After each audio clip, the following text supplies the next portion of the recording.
This is Flame Retardants and the Fire Service, a briefing. My name is Matt Vinci, and I'm the president of the Professional Firefighters of Vermont. And I've been in that position since 2007, and I've been on the executive board since 1997. I'm a captain with the South Burlington Fire Department, where I've been employed full-time since 1994. I'm going to introduce the panel. Sherelle Patton is co-director of the Collaborative on Health and Environment, a group of individuals and organizations interested in linkages between environmental and health. She was previously the Northern co-chair of the International Organic Pollutants Elimination Network. Did I get that right? A network of over 350 non-governmental organizations around the world which work successfully for the positive conclusion of the UN Treaty on POPs, signed in May of 2001. She's been active in UN conferences on women's reproductive health and sexual rights issues. And Sherelle will be our first speaker. Kathy Curtis is the policy director of Clean New York and has 2 decades of experience in New York's environmental health movement. She is on the Safer Chemicals Healthy Families Steering Committee, participates in the business NGO Working Group for Safer Chemicals and Sustainable Materials, and the Steering Committee of the Alliance of Nurses for Healthy Environments.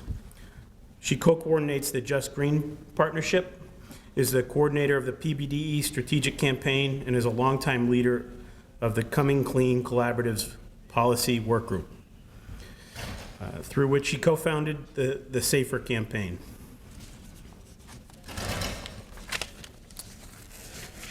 Chris Williams, Dr. Chris Williams has 19 years of experience in litigation support, applied toxicology, quantitative risk assessment, and public health. Chris has authored technical documents in these subject areas for private and public clients and has been published in peer-reviewed literature. He has conducted numerous risk-based site investigations and has served as the lead on regulatory negotiations. And co-presenting with Chris is Dr. Freeman. He's consulted in toxicology over the last 30 years. He has a graduate degree from Vanderbilt University. So please welcome our panelists.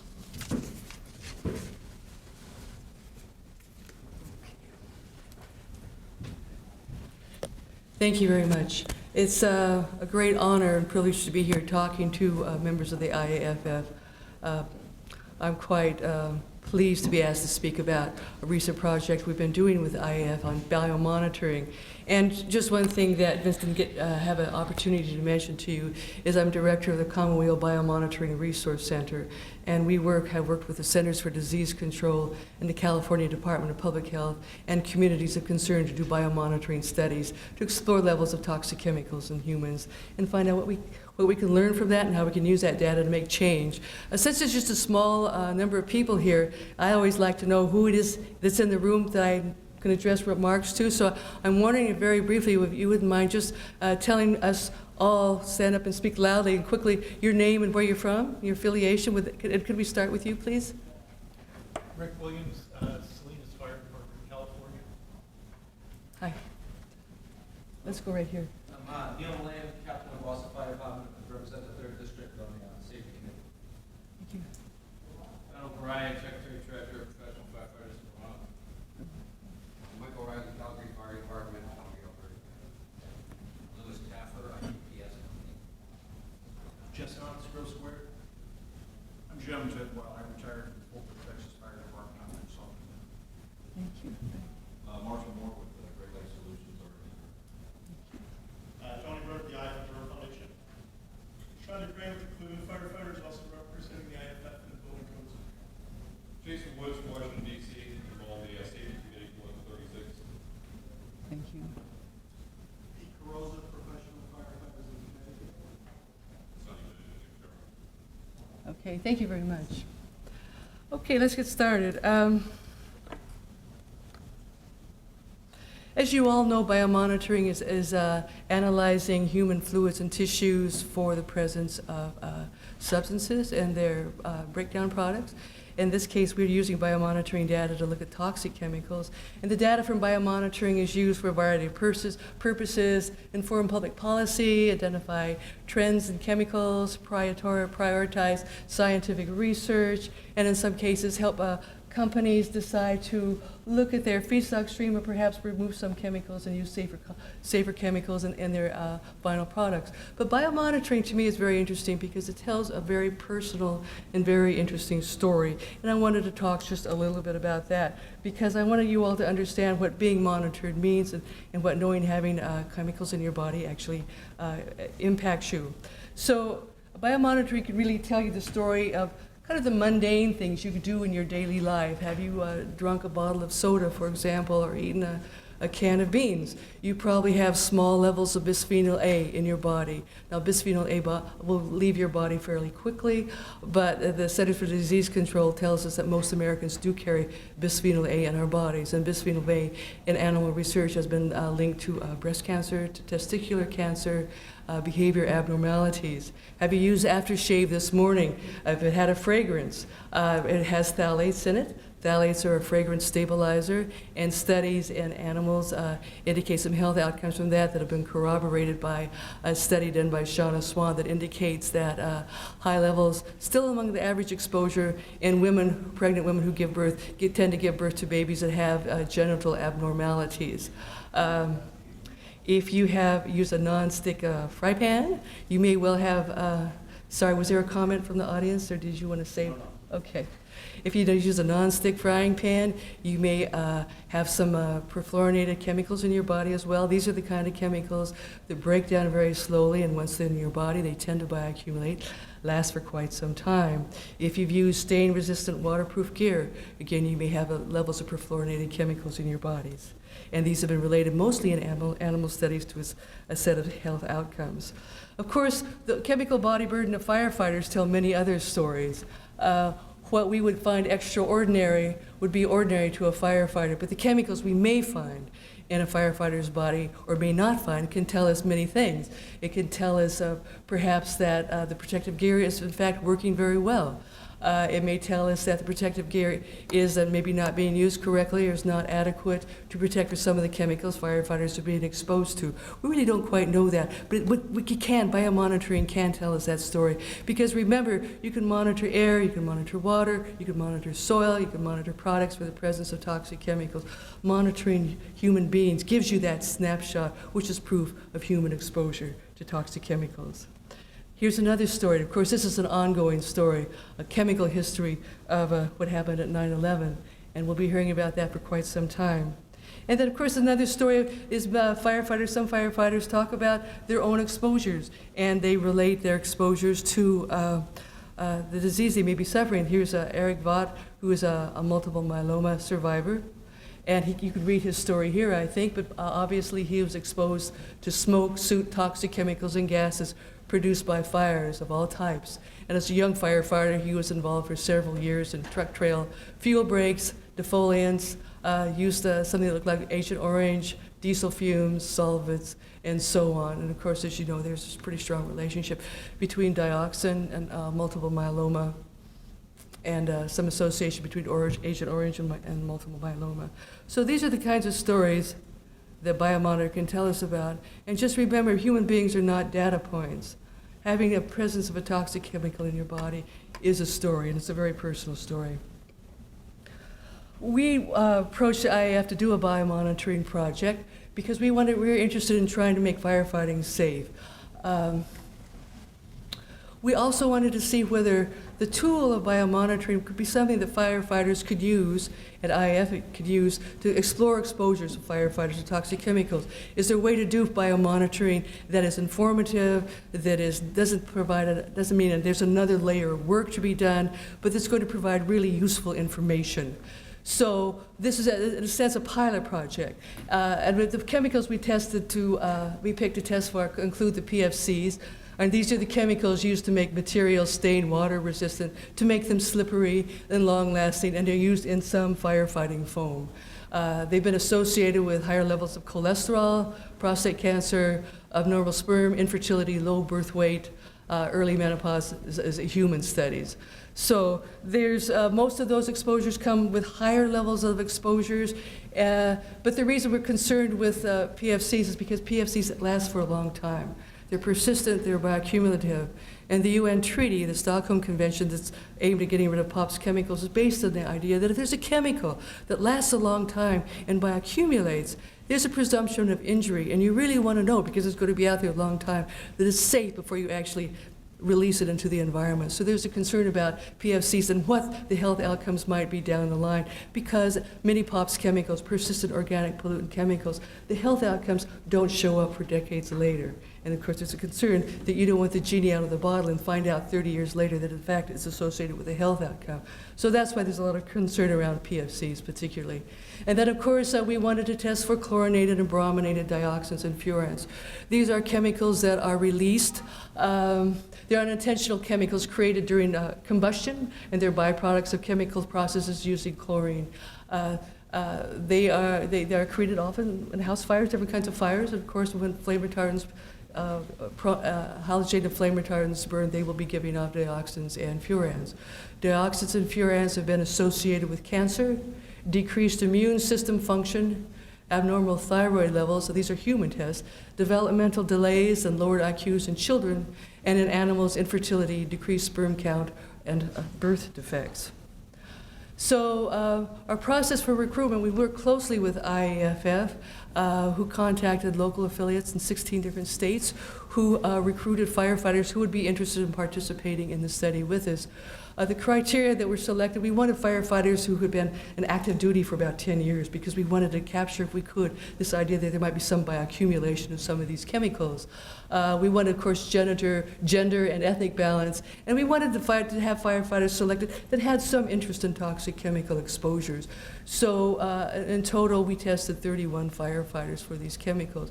We also distributed exposure questionnaires to each firefighter, and they returned them to us to give us a bit of information about what kind of fires they've been fighting in the past 6 months, fires the past 5 years and 10 years. You might not always remember, but we hope to get some kind of information that when we look at spikes or peaks in our data, might find some kind of relationship between the kind of fires have been fought and the levels in an individual firefighter. We don't know whether we'll find enough of that, but it's a possibility that we will.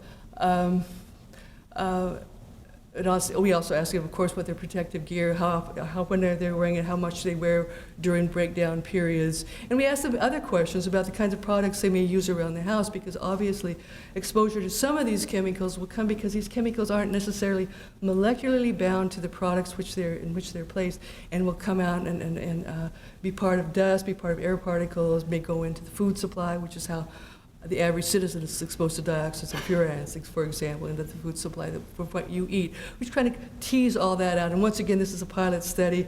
I assume that when we do other biomonitoring studies, or IAFF does, they may want to evaluate this particular questionnaire and then modify it to capture even more relevant information. And then one of the unique things about this study, which we tend to do in our biomonitoring resource center, is we do convey results to all the individuals who have participated. Now, we've been counseled sometimes by some health professionals and some members of industry and some government people that you really shouldn't tell people about the levels of toxic chemicals in their body, small or large or whatever, because you might scare them. And I'm always I'm always grateful for that intent when someone is concerned about my own emotional state, but not to tell me something about my own body in terms of levels of my own body that I might carry of toxic chemicals. I find that profoundly disturbing and somewhat condescending. So we make a big point of telling people what their results are.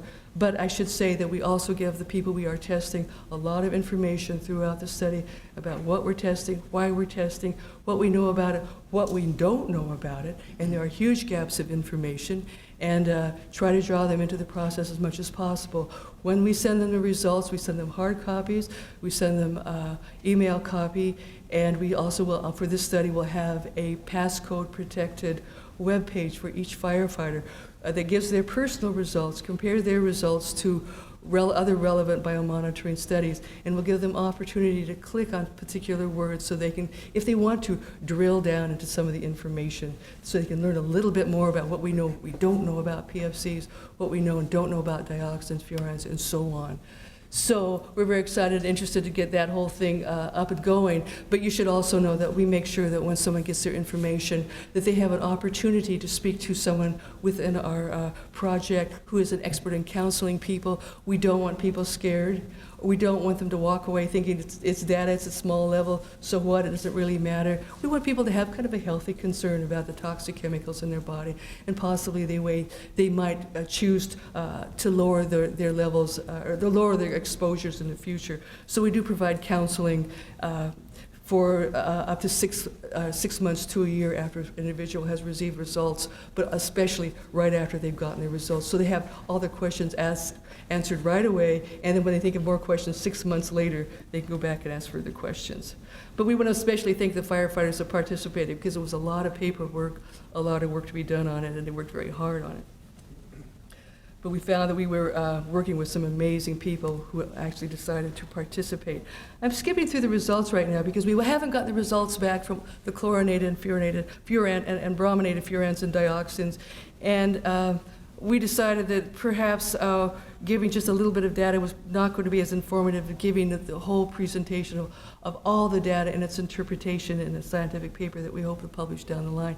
And in general, we feel it's ethical not to publicize results until people have to be given their own results.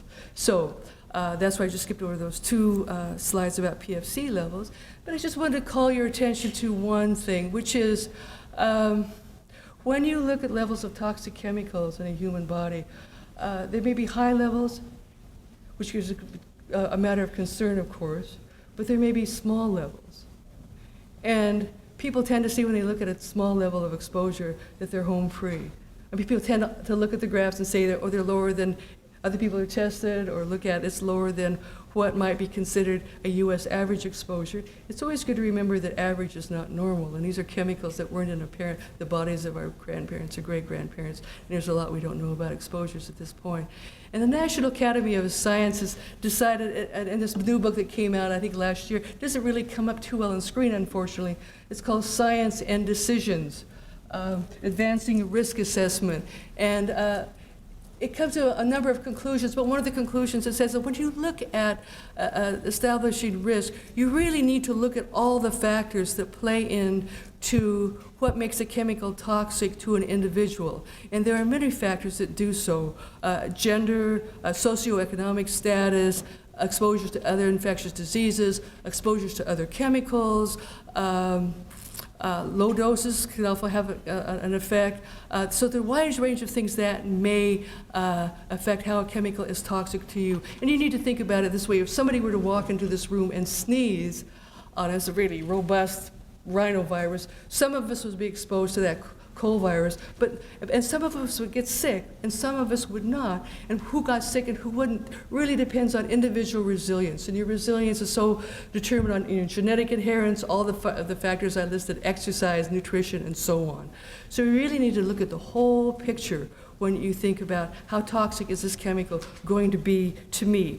And just briefly, I want to talk about low dose effect, talk a little bit about stress. I know that you all know a whole lot more about stress as firefighters than I do, but it's clear in some studies that stress alters the functioning of the immune system in an adverse way and in very measurable ways, all right? So stress can harm how well your immune system is working, all right? So can many of the toxic chemicals firefighters and the rest of us are exposed to, can alter the function of the immune system in serious ways. When you get a combination of those, of course, that seems like a double hit on the immune system. And of course, the immune system was one of the things that kicks out cancer cells on our body. If you've got a damaged immune system, that's not going to happen so easily. And a scientist named DeWhaley at McGill University a few years ago was doing a study of the levels of persistent organic pollutant chemicals in the bodies of some of the indigenous peoples that live up north. And the conclusion was that they had so much POPs chemicals in their bodies, it looked like their immune systems of the children were so damaged, they were not producing enough antibodies to make vaccinations effective. So, I mean, those are really high levels of exposures, much, much higher than we have down here in the lower 48. But it's something to think about. We don't remember what it was like when there weren't vaccinations available and that worked for example, smallpox. But there are people around the world, in India, for example, that do remember things like that. So the idea that this is kind of the canary in the gold mine is somewhat troubling.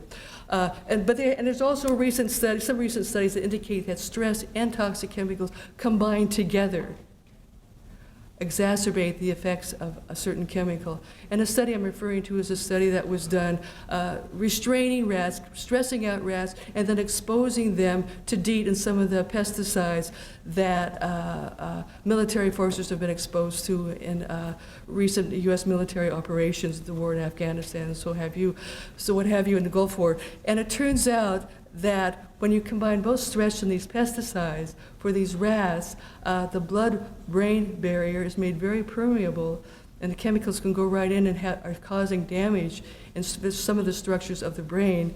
And the researchers are conjecturing that some of the post-traumatic stress syndrome that we're seeing in returning veterans is not just because of chemicals, not just because of stress, but because of the combination. So this is just cutting edge research, and it needs to be duplicated, but it's something to keep in mind that it's not just the chemical, it's the chemical and other factors, all right? And then the other thing to always remember, that when you combine, that when you look at chemicals, they're often tested one at a time, but when you get mixtures of chemicals, sometimes they can cancel each other out. That's been suggested when some chemicals are endocrine disruptors. We'll talk about it in a minute. But there can be an additive effect. And sometimes when chemicals are mixed together at levels that that are considered not to have an effect, when they're mixed together, they will add up and cause an effect. And this has been done by Dr. Kortenkap, and who's a scientist now. I think he's based in Germany now, looking at pesticides and sperm count. And we know that also if you're exposed to asbestos and you're a smoker, those things work together to increase your risk of getting cancer by quite a bit. There are other kinds of chemicals that can come together. Singly, they cause a small effect. Together, they will act synergistically and cause heavier effects. It's always something to think about. One last study to talk about here is that a chemical combined with an environmental threat, an infectious disease, can also cause harm. And the example is, of course, if you're exposed to Epstein-Barr virus, and most of us are, small levels of that antibodies increase your risk of getting non-Hodgkin lymphoma slightly.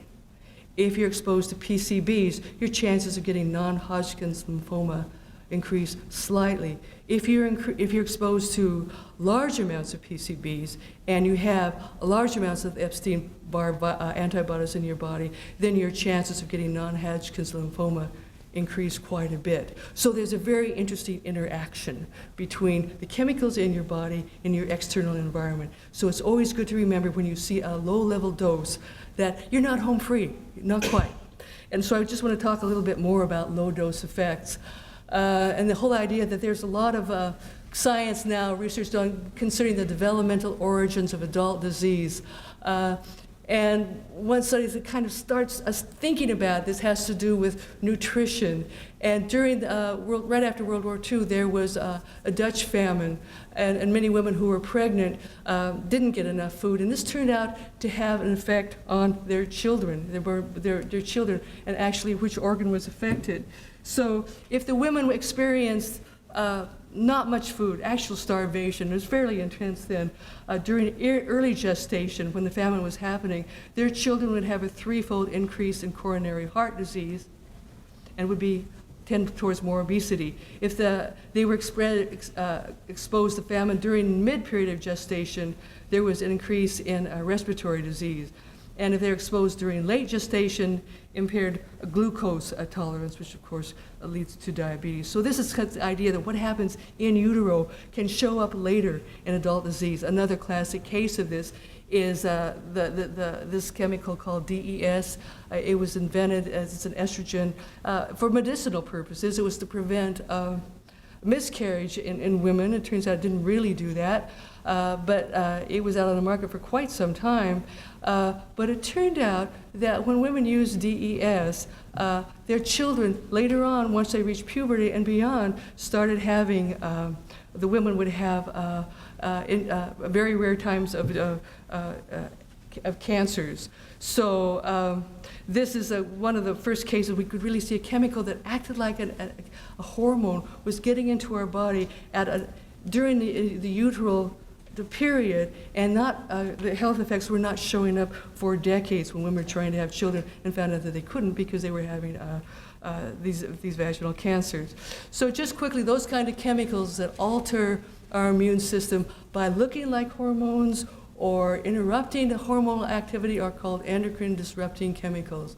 They can interrupt, scramble, or misdirect body processes, create havoc, and the conditions for the onset of disease later in life.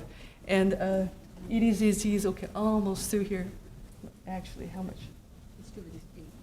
Okay, so anyway, just to, let me move on quickly. So EDCs can cause a lot of problems depending on timing of exposure. The Centers for Disease Control, as you know, biomonitors average Americans for exposures across the country. They've issued 4 reports. A center in San Francisco, University of California in San Francisco, decided to look at that data and just see what kind of chemicals pregnant women had in their bodies at the time of testing, the years 2003, 2004.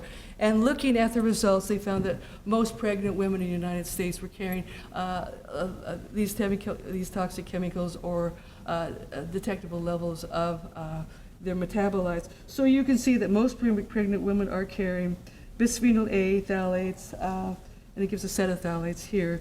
DDT, even though DDT was banned at 72, a large number of PBDEs, PCBs as well, which is also out of production for quite some time, and then heavy metals, mercury, cadmium, lead, and perchlorate, which is a rocket fuel.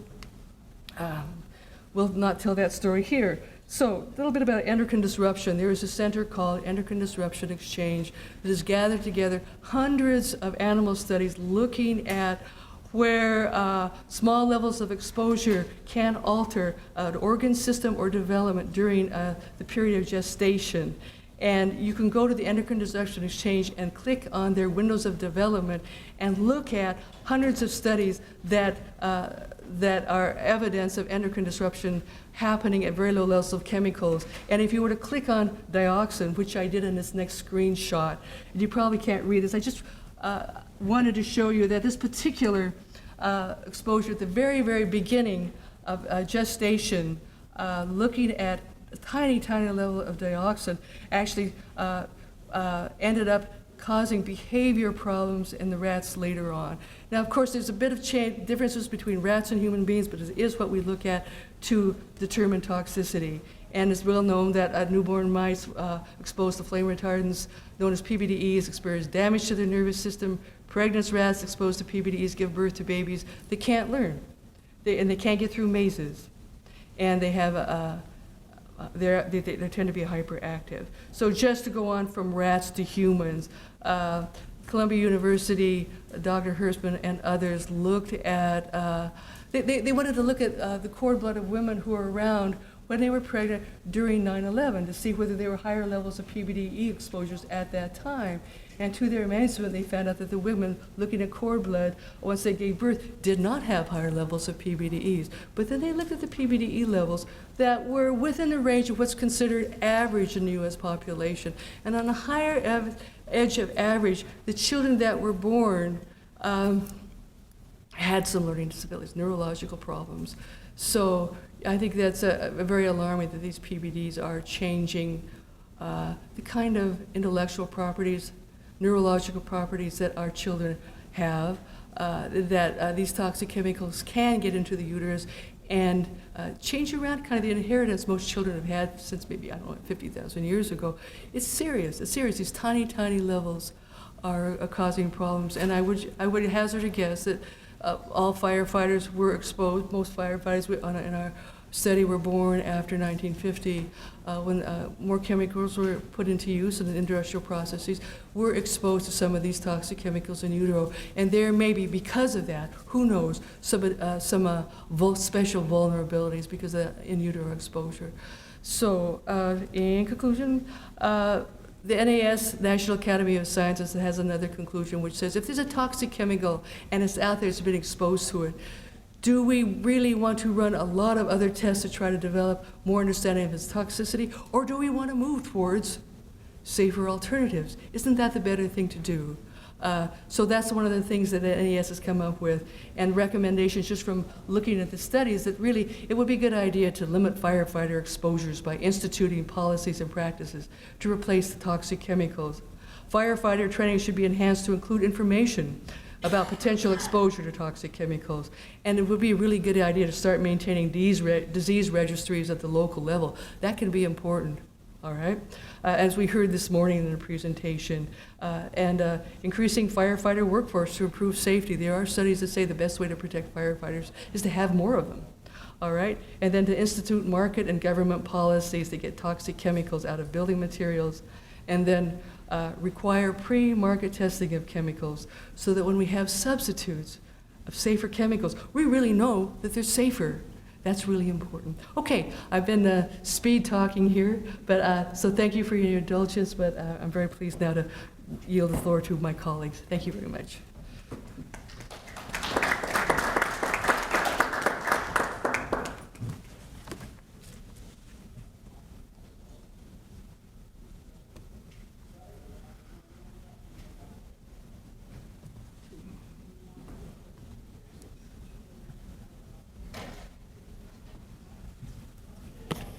So again, good afternoon, and thank you, Cheryl, for that very informational presentation. Like I mentioned earlier, my name is Matt Vinci, and I am the state president for the IFF organization in Vermont. And I was asked to come and give a presentation on the ban on flame retardants, PBDs, that we had our legislature enacted and our governor signed back in 2009.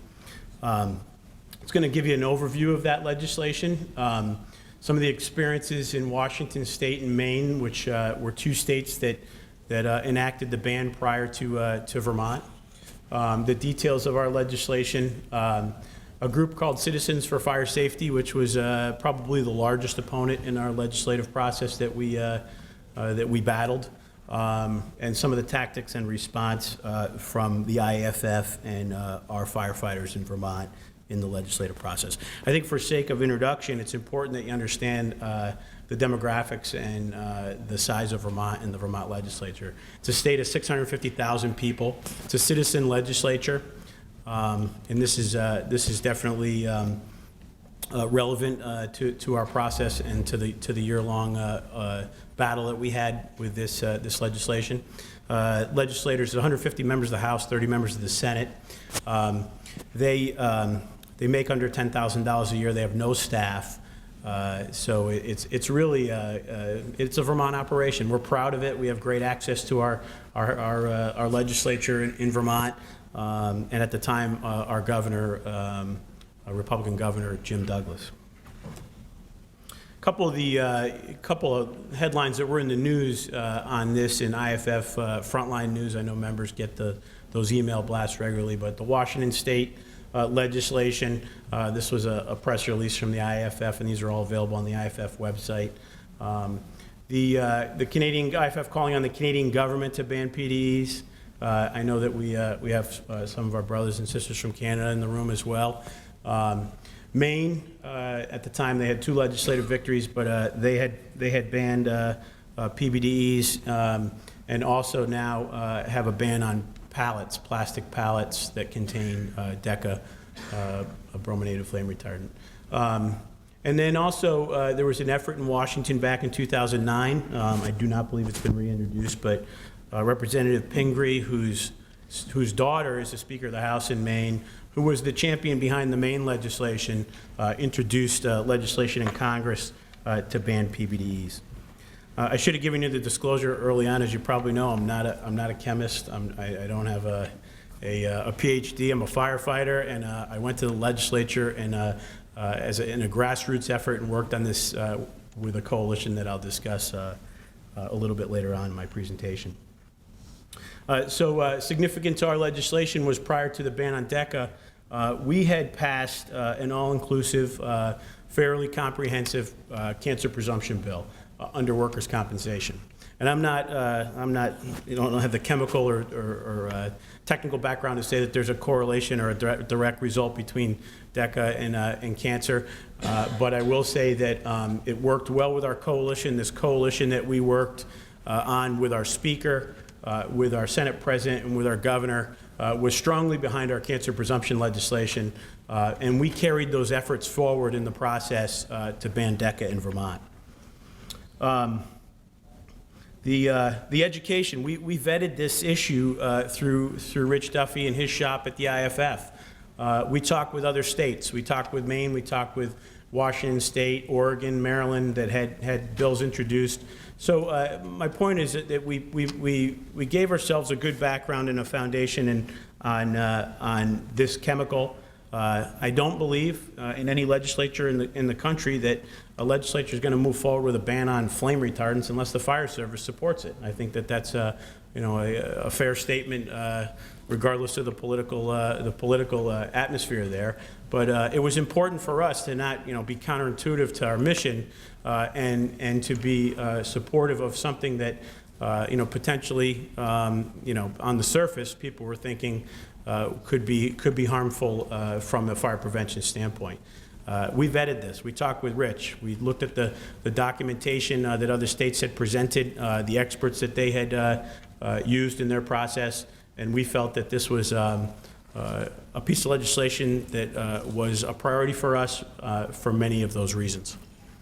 I talked about the coalition that we built. We worked with the environmental lobbying groups. We worked with Planned Parenthood. We worked with our political friends, our Speaker's office, our Speaker, and our Senate President Pro Tem, and again, built this coalition to get behind this effort in Vermont. So I know that Sherelle mentioned, you know, what is DECA and flame retardants. Again, I'm not the expert and I'm not the chemist here, and I know that Kathy's going to expand upon this as well, but it's in TVs, plastic housings of TVs, upholstered furniture, mattresses, mattress pads. As Sherelle and others have mentioned or will mention, it's been found harmful to children, found in blood and breast milk. And the industry's been working on alternatives. I know we're going to hear from some other panelists on what the potential alternatives that are there, but I will tell you that the lobbyists, and I'm going to talk a little bit about the tactics that we encountered in our process. The lobbyists in this industry said there's safe alternatives coming, there's green alternatives coming. And I'll talk about the lobbyists. They hired, I have 4. I'm aware now that there were actually 5 lobbying firms that they retained in our state legislature. I think we maybe have 10 in the whole, 10 actual contract lobbyists, maybe 10 or 12 firms. They retained as many as they could. Others they tried to retain, and they couldn't because there were conflicts. Why do we get involved? Talked a little bit about the research and our discussions with the IFF. The exposures of PDBEs do pose a risk to firefighters in the overhaul stage. Even previous to the overhaul stage, dense smoke, corrosive gas, known as hydrogen bromide, is produced. You know, for those of you that are firefighters that are in the room and that have gone into, you know, structure fires, which I believe all of us have at some point in our career, you know the toxic gases and why we have to wear face pieces and protective breathing apparatus and protective clothing. I can't tell you that every time that I went to a fire and took off my personal protective clothing, my PPE, and I had black soot on my legs or black soot on your arms, in your armpits, and you spit it up for you know, the next 2 or 3 days. We can be as protected as we want, but I think it's inherently it's an inherently dangerous profession. But it's our responsibility as union leaders to make this industry or make this profession as safe as possible. So again, the exposures of PBDs, flame retardants, they do burn, and when they do burn, they produce a dense corrosive gas, and that's harmful to firefighters. It's harmful to the general public and harmful to firefighters.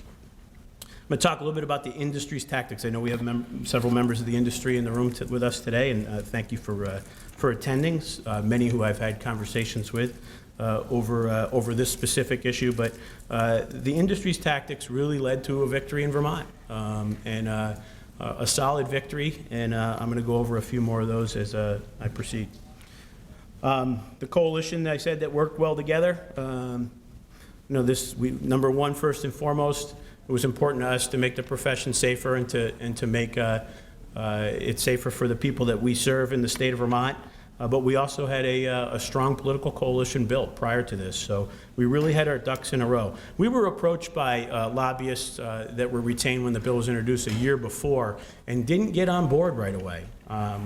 It wasn't something that we supported right away. But it was interesting. You could see where this was going because they retained a lobbyist, a lobbying firm, with a lobbyist that was the head of the firm that was a volunteer firefighter back in, I think, 1974, 75. In all due respect, he served his community very well. But he wrote a letter about his experience in a fire he went to back in 74 and 75 as a contract lobbyist. We found that fairly interesting. And he said, that this was going to pose additional fire prevention risks to people in Vermont. So I don't think that was, quite frankly, that was a very good tactic going forward. But that was kind of the introduction to us and Citizens for Fire Safety. Quickly on the Vermont legislation, took effect on 7/1/10. It's banned for the retail industry. At first they came in and said Best Buys are going to close if you pass this legislation. Downtowns are going to shut down. This has an economic impact on the state. You're going to lose firefighters. You're going to lose jobs. Well, that's not the truth. That didn't happen. It's not going to happen. But we did allow for a grace period for current inventory of computers and televisions that will be banned after 7/1/2012. The legislation also has specific, which is important going forward, and hopefully with some of the information that we'll receive today, we'll know what the replacements are.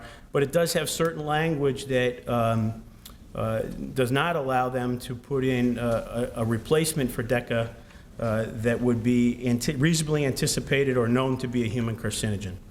And that's what we're trying to get rid of.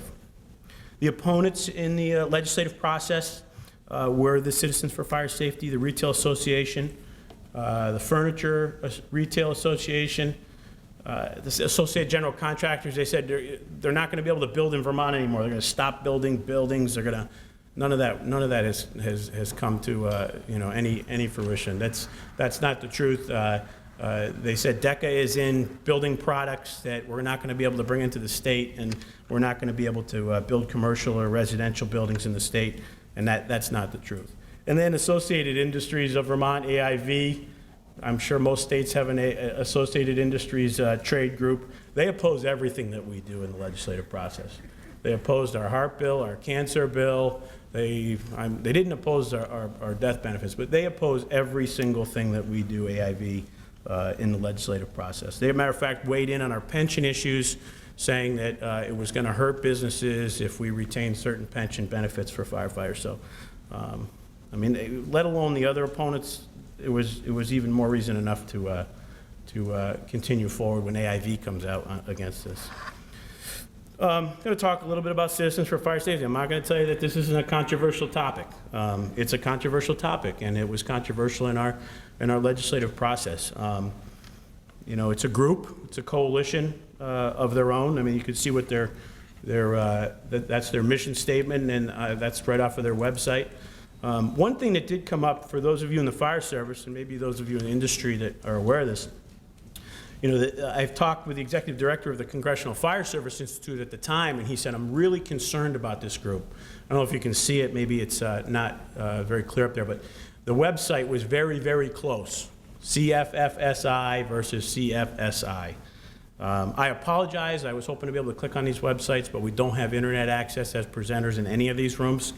So I apologize for not being able to give you that graphic, but they were really upset. The CFSI, Congressional Fire Service Institute, was very upset that they would pick a website that was with the acronyms that were so close.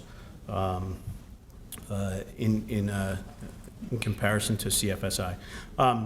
This isn't just Vermont. This is 2009. I believe there's some handouts and there's some information that was put on the tables from California that will give you an overview of what's going on out in California. But this isn't just a Vermont issue, or a Maine issue, a Maryland issue. It's going on. It's very current to what's going on in legislatures across the state.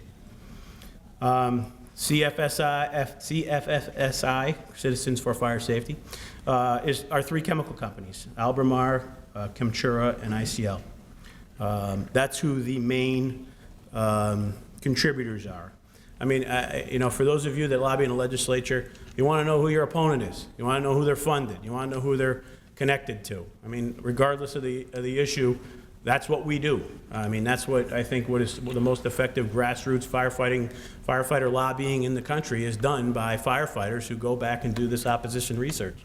Well, from some of the stuff that went on in Maine Maine and Washington State, I talked with Kevin Rajecki. Kevin is the legislative director for the Washington State firefighters. They were the first state to enact this ban, and then Maine, John Martell, who John's not here, but John has quite a story to tell about the several battles that he had up in Maine. So we talk with our counterparts across the country on who this group is and what they do once they come in.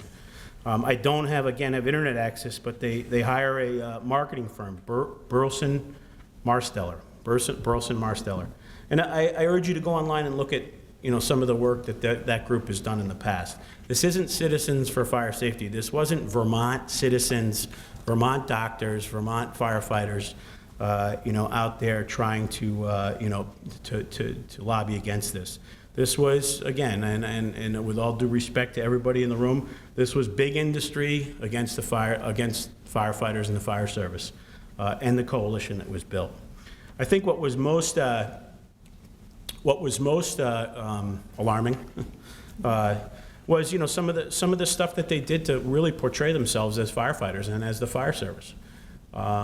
It angered us. And today, as of today, and I've spoken to members of the industry on this, it really was, it backfired on them. But it was really a negative campaign that Vermont had never seen. And I'm trying to give you the picture of Vermont and how small we are and how much of a citizen legislature it is. But this was an ad that was used in Maine, was used in Washington State. I believe that's the Washington State ad. And we had something similar to that in Vermont with a fire truck. This is one that's being used in California.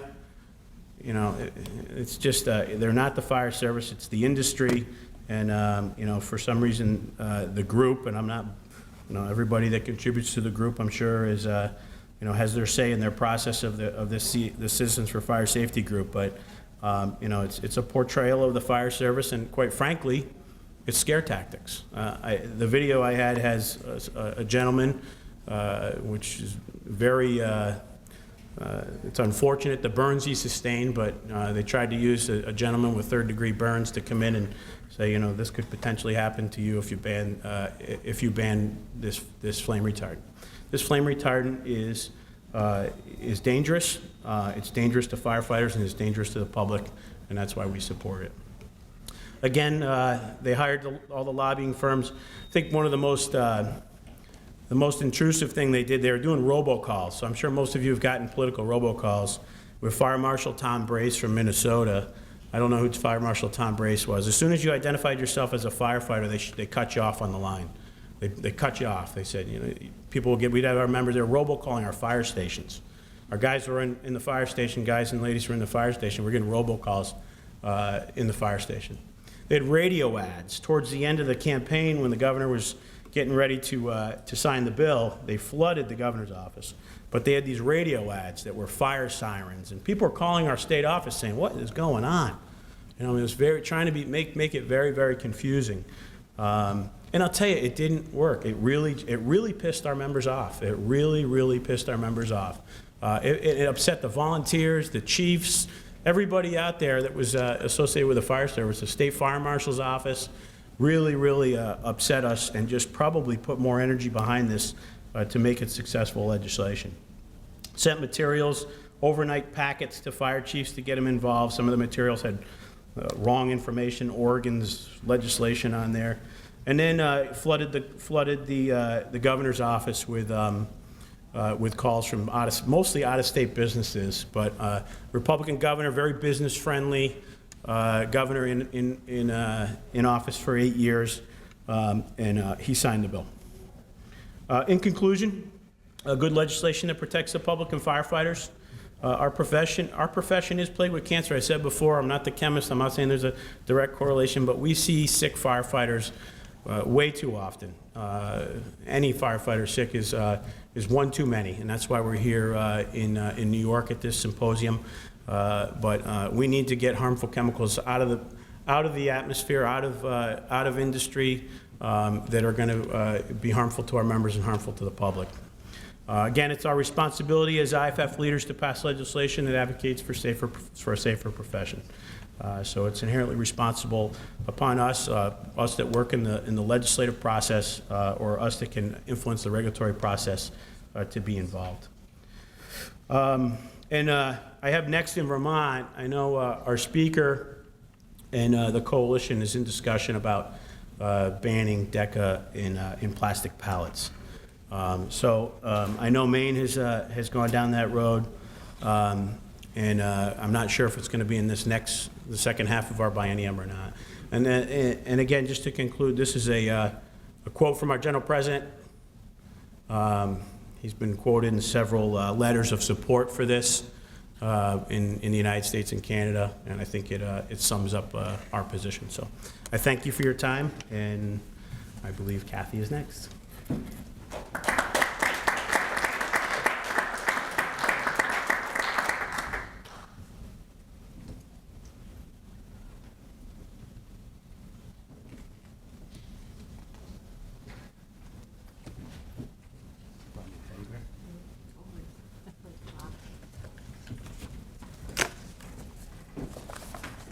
Okay, whoops, gotta bend this way down. Okay, well, like Matt, I'm not a PhD or a chemist. I actually have a nursing background and have been an environmental health advocate for over 20 years. So, native New Yorker, want to welcome all of you to this great state of New York, and thanks for allowing me to talk to you today. So, I mean, naturally we all care about fire safety. Nobody wants to lose their home or have anyone suffer or die due to fire.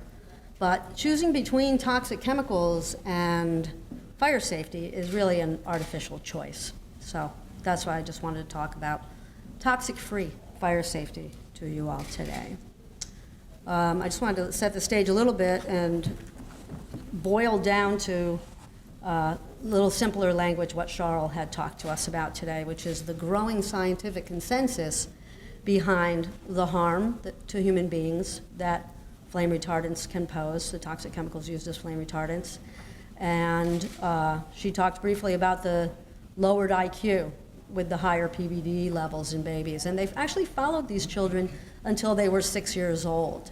And that, lowered IQ was maintained. So they didn't outgrow it. That was a gift that kept on giving, really a disorder of lifelong implications.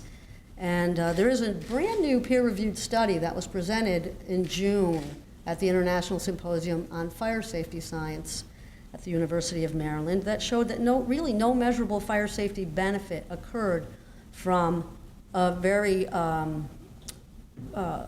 overly strict flammability standard that's only in California that I'm going to talk more about later. Apparently, since this standard went into effect in California, there was no reduction in fire incidents or deaths, and there are no fewer fire incidents or deaths in California as compared to other states that don't have this standard. But the standard does require a whole lot of use of toxic flame retardants to meet it. And I just wanted to let you know about a study that is human beings, not rats, not mice, but human beings, because one of the things that the chemical industry says is, well, we're not rats, we're not mice. But of course, scientists use guinea pigs and rats and mice because there is a real correlation to to human beings, or they wouldn't bother to conduct those studies on those animals. So what we saw in that study was decreases in sperm count and the sperm quality and mobility. So even if they're present, they're difficult to, get to their destination, if you will. And also testicle size. I don't know how else to say it, okay? But testis size, okay? So infertility and just the tendency, Charles was referring to estrogenic chemicals, endocrine disrupting chemicals, the tendency for males to become more feminine and for females to become more male is what we've seen as well from some of these chemicals. And we just did a study on flame retardants in baby products, 80% of which contained either toxic or untested flame retardant chemicals.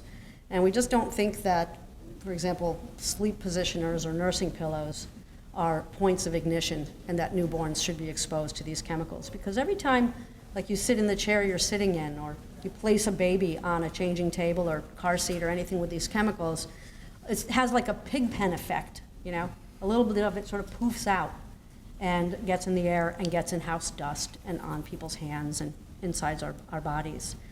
So even prior to being combusted, they can be harmful. And also, as a result of these just burgeoning scientific evidence that's just increasing every year, there is a scientific consensus statement that has been signed by over 200 scientists around the world that identifies these serious health hazards and really calls into question the effectiveness of these chemicals in slowing flame more than just like a few seconds. So there's been a great deal of policy advancement over the last several years, some of which Matt got into. Back in 2004, Penta and Octa VDE, two of the PBD flame retardants, were phased out voluntarily across the country. And several states said, well, what if you backslide when we're not paying attention and suddenly it gets reintroduced into commerce? So they made it a law. They codified that phase out of those two PBD flame retardants. Unfortunately, the third and most widely used of the flame retardants was DECA, which is what Matt was talking about. And that's also been banned in 5 states and is now, because of that momentum, also in the European Union.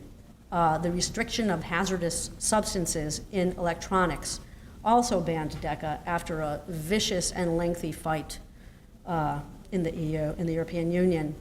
And so as a result of that momentum and just market shifts, companies going, you know what, for our public image, we don't want to be associated with these dangerous chemicals. There's now a DECA national phase out as well. Also, the bromine industry bought time during the years that those battles were being fought to tee up their next replacement for DECA replacement chemical. Unfortunately, the Penta replacement chemicals, so back in 2004, what a number of companies that made furniture or baby products containing foam switched to is chlorinated tris. Now, some folks might remember back in the 70s when there was this toxic chemical found in baby pajamas, like in children's pajamas, sleepwear, that was a flame retardant, and it was came off and got inside kids' bodies just by sleeping in the pajamas, like one night. And that's a very similar chemical that was banned. And also, there was another one that was very similar that was voluntarily removed from children's apparel, but it's been in a ton of other children's products, 80% of those tested. So this chlorinated tris is what a lot of companies use to replace Penta, and also a very harmful chemical. New York just passed the first tris ban in the nation in this last legislative session, and I wouldn't be surprised if other states began to follow New York's lead in getting that out of children's products for children 3 years old and under, so they can get the best possible start, because it is, linked to a number of health problems. But what we really need, because what the chemical industry tends to do when a chemical gets banned is to just move the molecule ever so slightly and come out with something that's very similar in chemical makeup and most likely very similar in toxicity. but that isn't banned. So for example, they may switch from decabromodiphenyl ether to decabromodiphenyl ethane, okay? Still chemicals that really our body doesn't quite know what to do with. So what we really need is broad reform. So just to get into the California Technical Bulletin 117 a little bit, like I said, it was unique to California, but people who make products tend to make them to the most strictest standard. Instead of making 50 different products for 50 different states, they just say, we're gonna make the Fisher-Price high chair for California standards. So it's, even though only California requires polyurethane foam inside a baby product to withstand an open flame for 12 seconds, which requires a lot of flame retardants used. They're using it now in baby products all around the country. And the Consumer Product Safety Commission is actually recommending a smolder standard. So if you drop a lit cigarette in between two pieces of foam, it can't burn, it can't like melt the foam more than an inch away from where the smoldering head is. And even the head of the CPSC at the time said, you know, we shouldn't have to sacrifice, again, fire safety for public health. And polyurethane foam is such a fuel-rich, it's made out of, you know, petroleum, right? So of course, it's gonna be very toxic when burned. And that brings me to Mercedes, my daughter's little Builder Bear here. This is made with polyester fiber film, right? And so it doesn't require any flame retardants. Similar, nursing pillows, most of the ones that we tested contained TCEP, a chlorinated tris that causes cancer, and yet the Boppy ones did not contain any flame retardant chemicals because they were made from polyester fiberfill, just like Mercedes here. So it is possible to make these products without those chemicals. But they sure are lucrative. They sure are, they sure do make folks a lot of money. So just in California alone, in just one quarter, the chemical industry reported spending nearly $9 million in one quarter to defeat the repeal of this flammability standard. California is a big state, a very big economy, lots of people really went to great lengths to defend it. And similar policies are now emerging in other states, in Nevada, Maryland, Texas, Illinois, New York, Texas and New York being the next biggest economies in the country. So, you know, as I said, they switched from one toxic chemical to another. And it's interesting what the chemical companies say as well.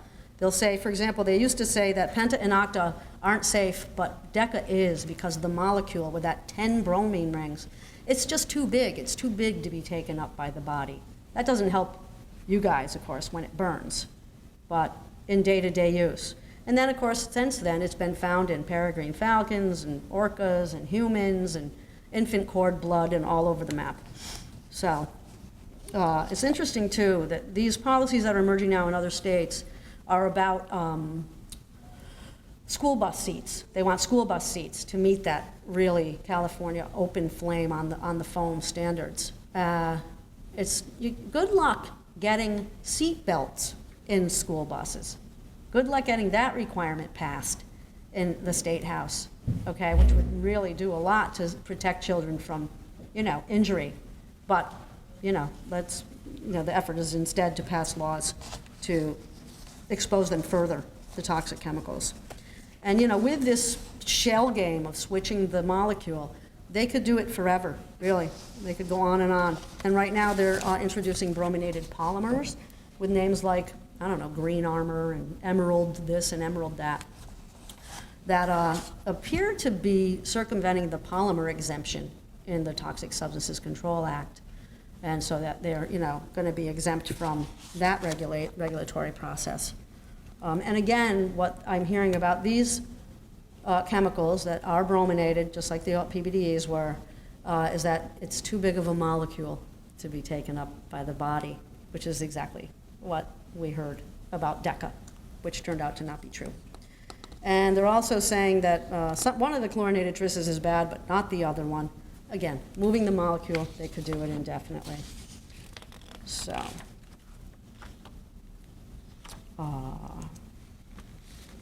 how did we get here where they can do that, where they can just change one little teeny thing and suddenly an illegal chemical is now legal? Well, the chemical management system for this country is called the Toxic Substances Control Act. And it's supposed to regulate the over 83,000 chemicals that are in commerce right now. And when it was passed in 1976, the 62,000 chemicals that were already on the market at that time were grandfathered in and just given a pass. They were assumed safe at that time. And since then, only about 200 chemicals really have we been able to obtain adequate safety data on. Only 5 chemicals have been banned in 35 years, since 1976, and none have been banned since 1990. The EPA tried to ban asbestos back in 1989. They had about 144,000 documents, that could fill this room with documentation about why asbestos was harmful, and they were sued, and they lost. So it's never been updated in 35 years, and there is a policy in play right now in Congress called the Safe Chemicals Act of 2011, and that would solve a great deal of the many shortcomings in TSCA. That it's a policy that's working really well for the chemical industry, but not so much for the rest of us. And it's really in the last 35 years that we've seen learning disabilities and infertility and burgeoning childhood cancer rates, and a lot of the autoimmune disorders, increases in diabetes, juvenile diabetes in particular, a lot of the disorders and diseases that have been linked to exposure to toxic chemicals. So, as Matt said, it's important to know your opposition, and the coalition that was formed for the sole purpose of protecting these toxic flame retardants is Citizens for Fire Safety, which is an industry front group funded by Albemarle, Chemtura, and Israeli Chemicals Limited. And they promote it as if people were sitting around in their living rooms, parents of children were sitting around in their living rooms and said, I'm really worried that they're going to take these flame retardants out of my couch. I'd better contact my representative, or I'd better get down to the Capitol and do something about it. Or that firefighters were really worried about, the replacement and phase out of toxic flame retardants for safer alternatives. So they pretend to be a grassroots group, but really their sole purpose is to defeat restrictions on toxic chemicals used to retard flames. They spend millions. They hire retired burn doctors, retired fire marshals, retired scientists, often as spokespeople. They've gone into states, figured out what lobby firm was representing the professional firefighters, hired the same lobby firm that was representing the firefighters so they could have a sort of an in. And just generally, use some, have been known to use some pretty unscrupulous and racially and ethnically divided tactics. So I'll get into that a little bit more when we talk about what they do. And then who are the supporters? I know Matt got into that a little bit about the broad coalitions that have been built in the states that are fighting these chemicals. Labor unions are often in support, steelworkers, communication workers, public employees, firefighters, teachers, and nurses. Various people who have the health effects that have been linked to some of these chemicals: autism, learning disabilities, breast cancer, children's cancer, and reproductive health. Sustainable businesses, business associations. I'll tell you, green business is huge right now. Even in this recent economic downturn, companies that have a healthy product that they can, promote as green or non-toxic are still doing very well and experiencing double-digit growth even in this downturn of an economy.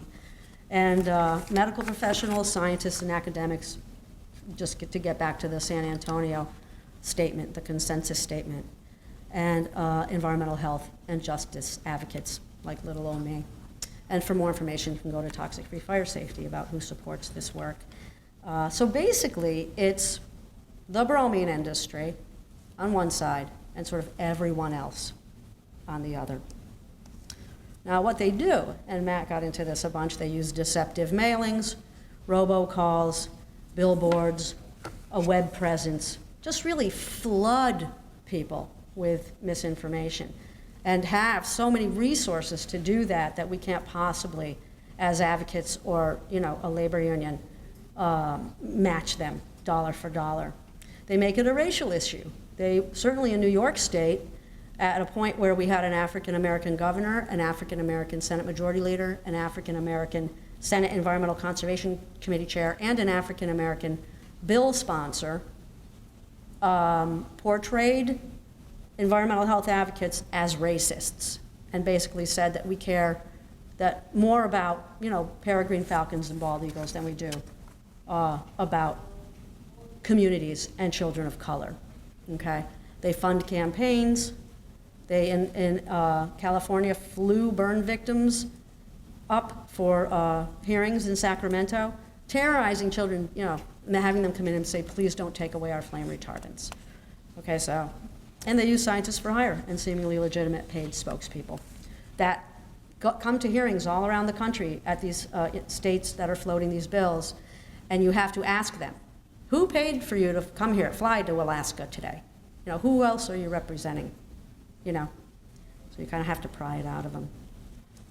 And also in New York last year when we were working on the chlorinated tris bill, one of the companies, Israeli Chemicals Limited, went around to members in New York and said that the bill was anti-Semitic and that we were anti-Semitic because it was going to hurt Israelis.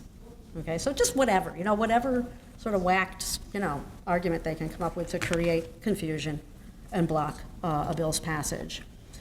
So that really it's three companies and their surrogates and folks that they misrepresented to or bought off versus everyone else. So, what we do. Whoops, did I hit something? Yeah. How do you go back? Sorry. What we do, and I think Matt, described this very well. We work in collaboration with rank and file firefighters in states, build big tent diverse coalitions, use only the soundest science, point to alternatives, solutions, voluntary market shifts, like Mercedes here. Use product testing, environmental sampling, and biomonitoring to show why reform is necessary, sort of those pathways of exposure and the reality of our body burden of toxic chemicals. It's funny because they can lie. Lobbyists can lie. Chemical industry can lie. Have been known to lie, but we have to be really unassailable and bulletproof. So, toxic-free fire safety is being achieved, even as we speak, and has been for years. There are less toxic additive chemical flame retardants. They do come off. They do get in our bodies, but they're less toxic than some of the previous chemicals that have been used. And certainly,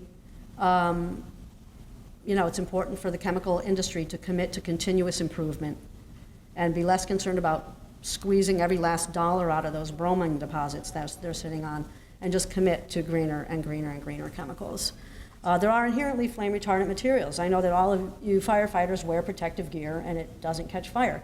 A lot of the mattresses, the vast majority of mattresses sold today, use a similar, like Kevlar, flame retardant barrier so that a fire might light the outside of a mattress on fire, but it can't get to that fuel-rich inner ticking. So, product redesign. I know Apple, you may have heard about the exploding laptops a few years back.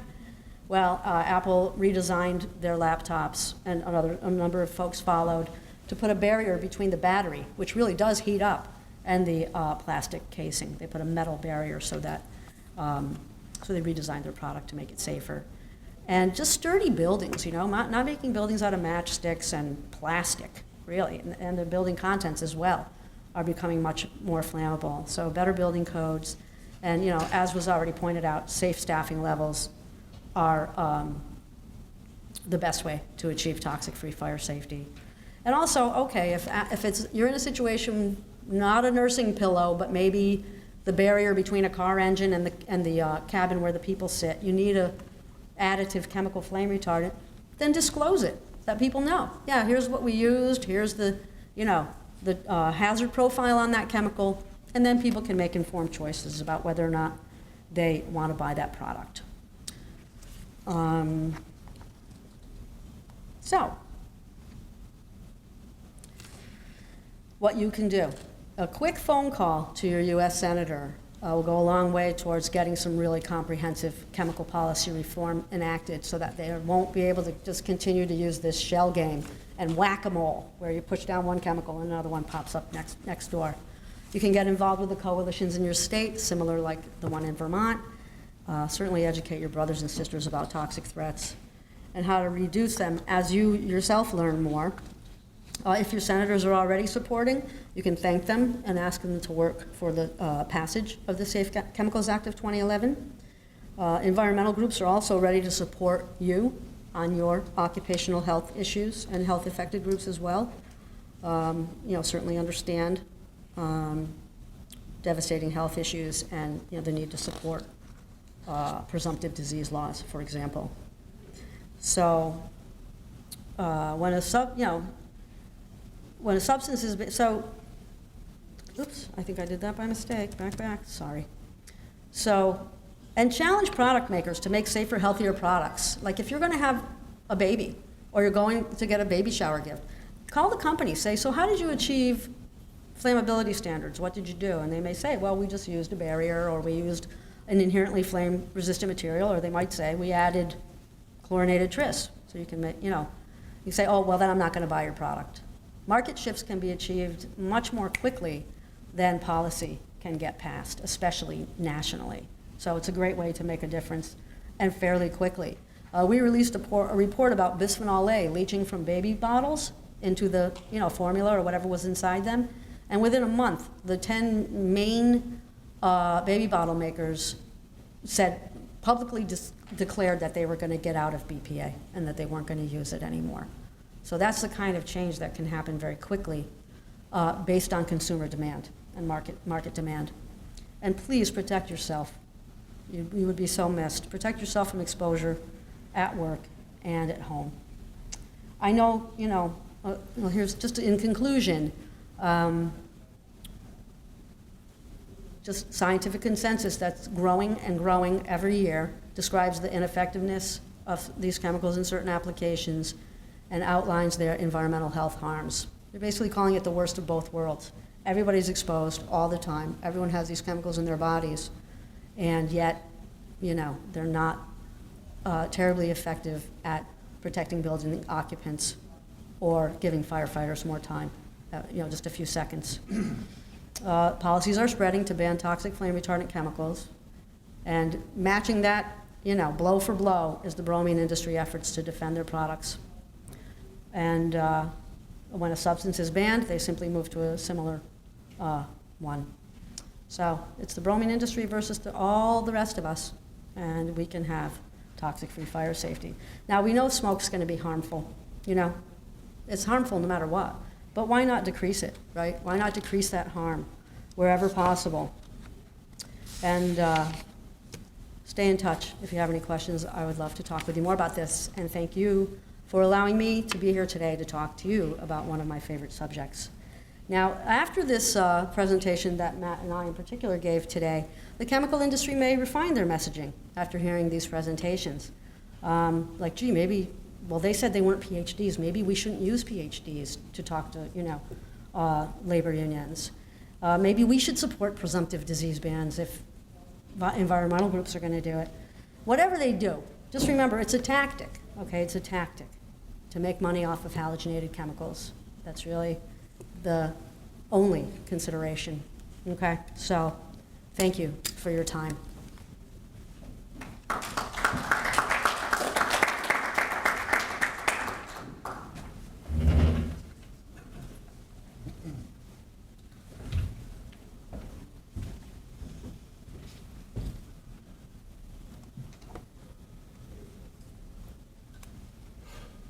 Just as the designated moderator here, I guess if there is one, if you could, hopefully we're running a little bit late, but I urge everybody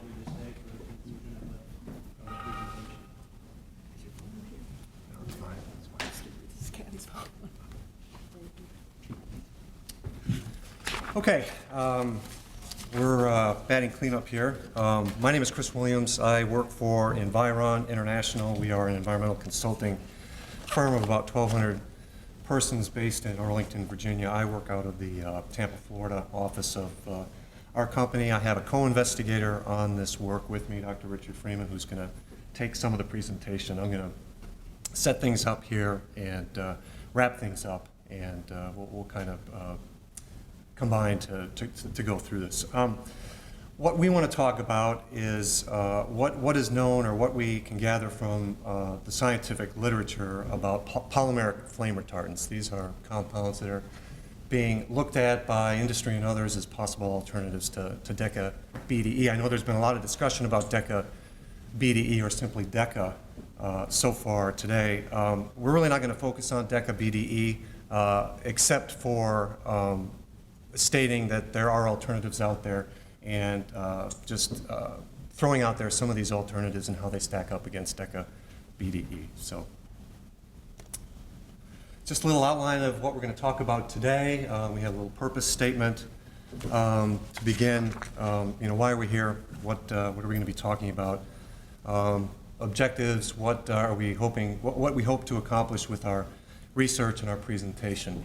I think some definitions are appropriate at the beginning, namely, what is a polymeric flame retardant? People may not know what those are. We'll touch on the scope, what classes of flame retardant, polymeric flame retardant chemicals we looked at. We'll describe a little bit about the methods that we use, the research methods that we use, some of the data sources we went to, how we got the information that we did.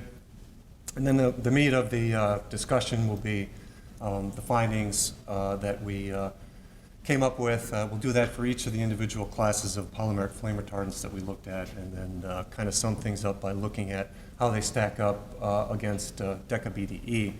And then at the end, we'll have some conclusionary statements. So why are we here?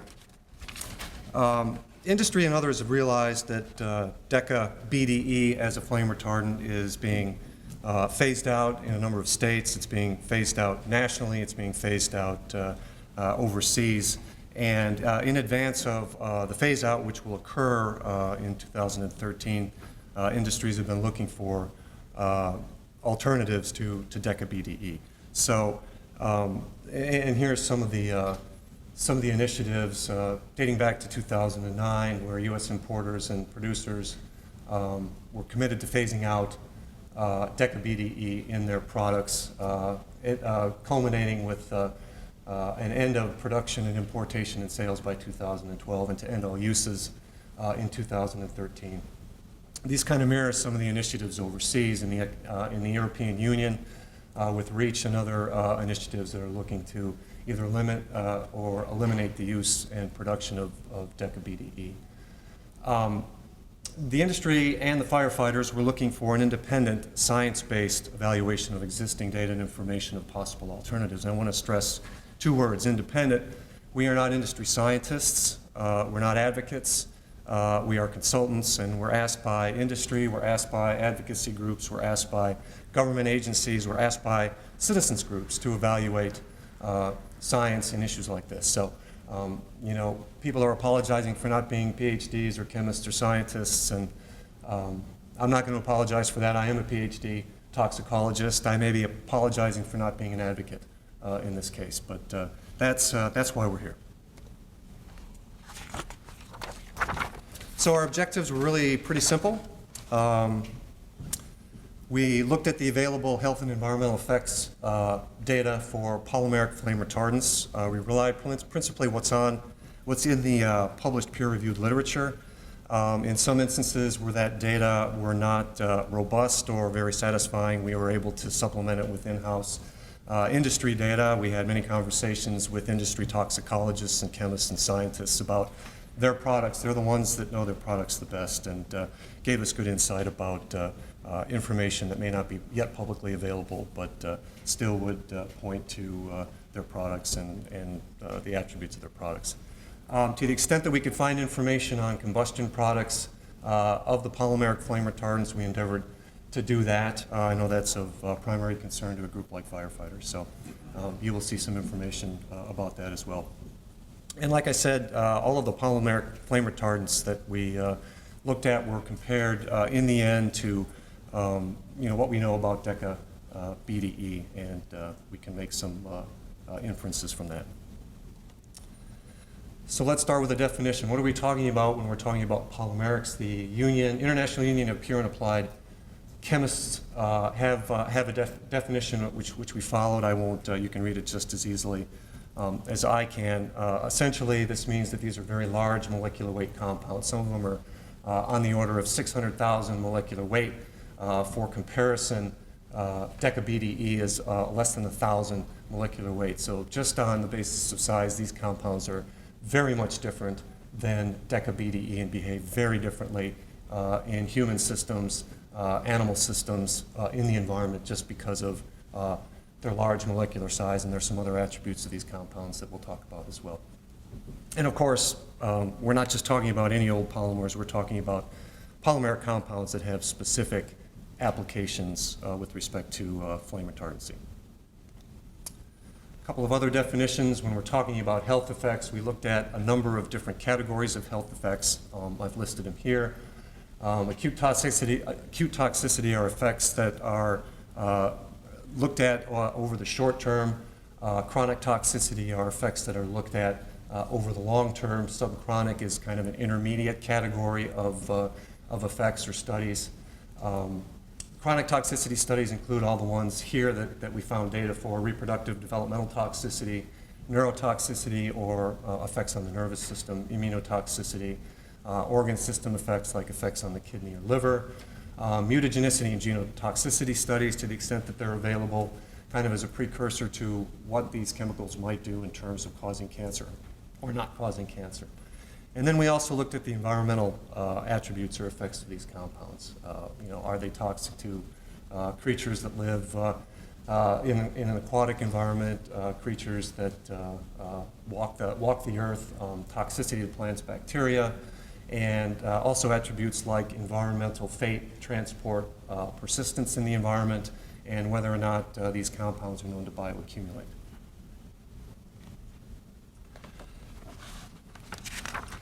So these are the classes of compounds that we looked at. Again, we were focusing on compounds that were polymeric compounds that are developed and are used as flame retardant chemicals. We have basically four broad classes of chemicals. The first being polypentabromobenzoyl acrylate, and I'm going to use acronyms. It's easier for me to say. Might be easier for folks to remember. So that's PBBPA. There's another class of polymeric flame retardants that are referred to generally as brominated epoxy polymers, or BEPs. It's actually three subclasses of compounds: diglycetyl ether polymers, brominated epoxy resin polymers, and a class known as brominated carbonated oligomers. The third class is polybromostyrene. Brominated monomers are one type. I'm going to abbreviate that or refer to that as PDBS. I'm also going to talk about a class very similar, just in terms of differences in the amount of bromine substitution, polybromostyrene PBS. And then finally, there's a fourth class that we looked at, styrene butadiene copolymers. There are some other classes out there for which there's very little data, and we did not talk about those. There was really not much to say, and again, we did focus only on the polymeric compounds that have some flame retardancy. Now I'm going to turn over to Dr. Freeman, and he's going to talk about some of the applications and some of the chemistry of these compounds. The polymeric flame retardants that we looked at and their uses are shown on this slide. They're used in casing materials, in plastic cases for TVs, in cables that connect TVs and computer parts, in the synthesis of polyesters and polyamides, in foams, in plastic lamp holders or plastic light sockets, if you will, and roofing materials, and they're also as additives to a variety of plastics. the compounds that Chris just described and are listed on the left-hand side, and you can see that there's a fairly wide usage of some of the compounds and a much more narrow usage for some of the other compounds that we investigated.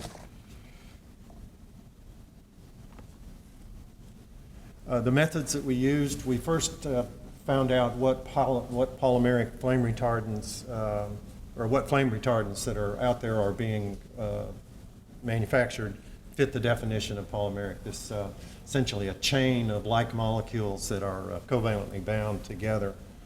And once we had a list of the polymeric flame retardants we wanted to look at, then we went to the available scientific literature and looked for any sort of toxicological endpoint that would be a help in meaningful understanding of whether or not these compounds pose risk or not. And that included the general toxicity effects, mutagenicity and genotoxicity, whether they can affect the genetic material of cells, whether or not they can cause cancer, what their effects are in the environment, whether they are persistent and they bioaccumulate, and what their environmental fate is, and then also what information would be available on what combustion products come from the polymer. When we didn't have enough information, then we supplemented some of the data, the information that was available from the public literature with in-house studies from industry. This is the first of the compounds that we looked at, the PBBPA. Just for those of us that don't understand polymer chemistry all that well, this is basically the building block of a polymer. A polymer is nothing more than a large number of these molecules strung together, and they grow in molecular weight, but they still retain the properties that are required for a good flame retardant. Like Chris said, their polymers are very large molecules. For the PBPAs, the molecular weights range between 80,000 to 600,000. So they're on the order of 80 to 600 times the size of the DecaBDE. Because of their size, because they're so large, they are basically insoluble. They don't dilute. They can't be diluted into any organic, any water-soluble medium. And then there's also a test that's done that's called the thermogravimetric analysis that looks at the rate at which, or the temperature at which the polymer degrades. So in the case of PBBPA, there's a 2% weight loss. In other words, 2% of the loss of the material is lost at a temperature of 320 degrees centigrade. It's also, the PBPA is resistant to breakdown. The environment just can't break it down and make smaller molecules out of it. And it's these physical chemical properties, their size, their inability to be changed in the environment, that make them attractive as flame retardants. Excuse me, I'm losing track. The next are the brominated epoxy polymers. I apologize for these structures that didn't show up all that well, but this is the main building block of the brominated epoxy polymers. In the middle structure, there are oxygen molecules at the end of the molecule, and those in the subsequent structure, in the structure at the bottom, they are covered up with a tribromophenol moiety. And their characteristics include, again, large molecular weights, 1,600 to 60,000 for the brominated epoxy product, about 15,000 for the brominated epoxy polymer, and for BCO, which is a structure that's proprietary in nature, so we can't show it. The molecular weights are 2,500 to 3,500. So on the range of 2.5 to 60 times the size of DecaBDE. Again, they're not soluble, they're insoluble, and also there's elevated temperatures are required to produce a weight loss of the material. And again, like the previous, they're resistant to breakdown. So the polymerics are going to share all of these characteristics that would render them good as a fire retardant. The other class, the third class that we looked at were the polybromostyrenes, a dibromo, and then a polybromo. This is the building block. Again, all of these are stuck together. Some number of the building blocks are strung together. They also have they can get large molecular weight up to about 600,000, range from 60,000 to 600,000. And they're insoluble, and it takes elevated temperatures to cause a loss of the material. And they're stable molecules. They basically don't break down in the environment. And the last series of compounds that we looked at, these styrene butadiene copolymers, it's a little bit different than the monomeric, if you will, polymers that we've been talking about, where that backbone is one simple molecule that's strung out.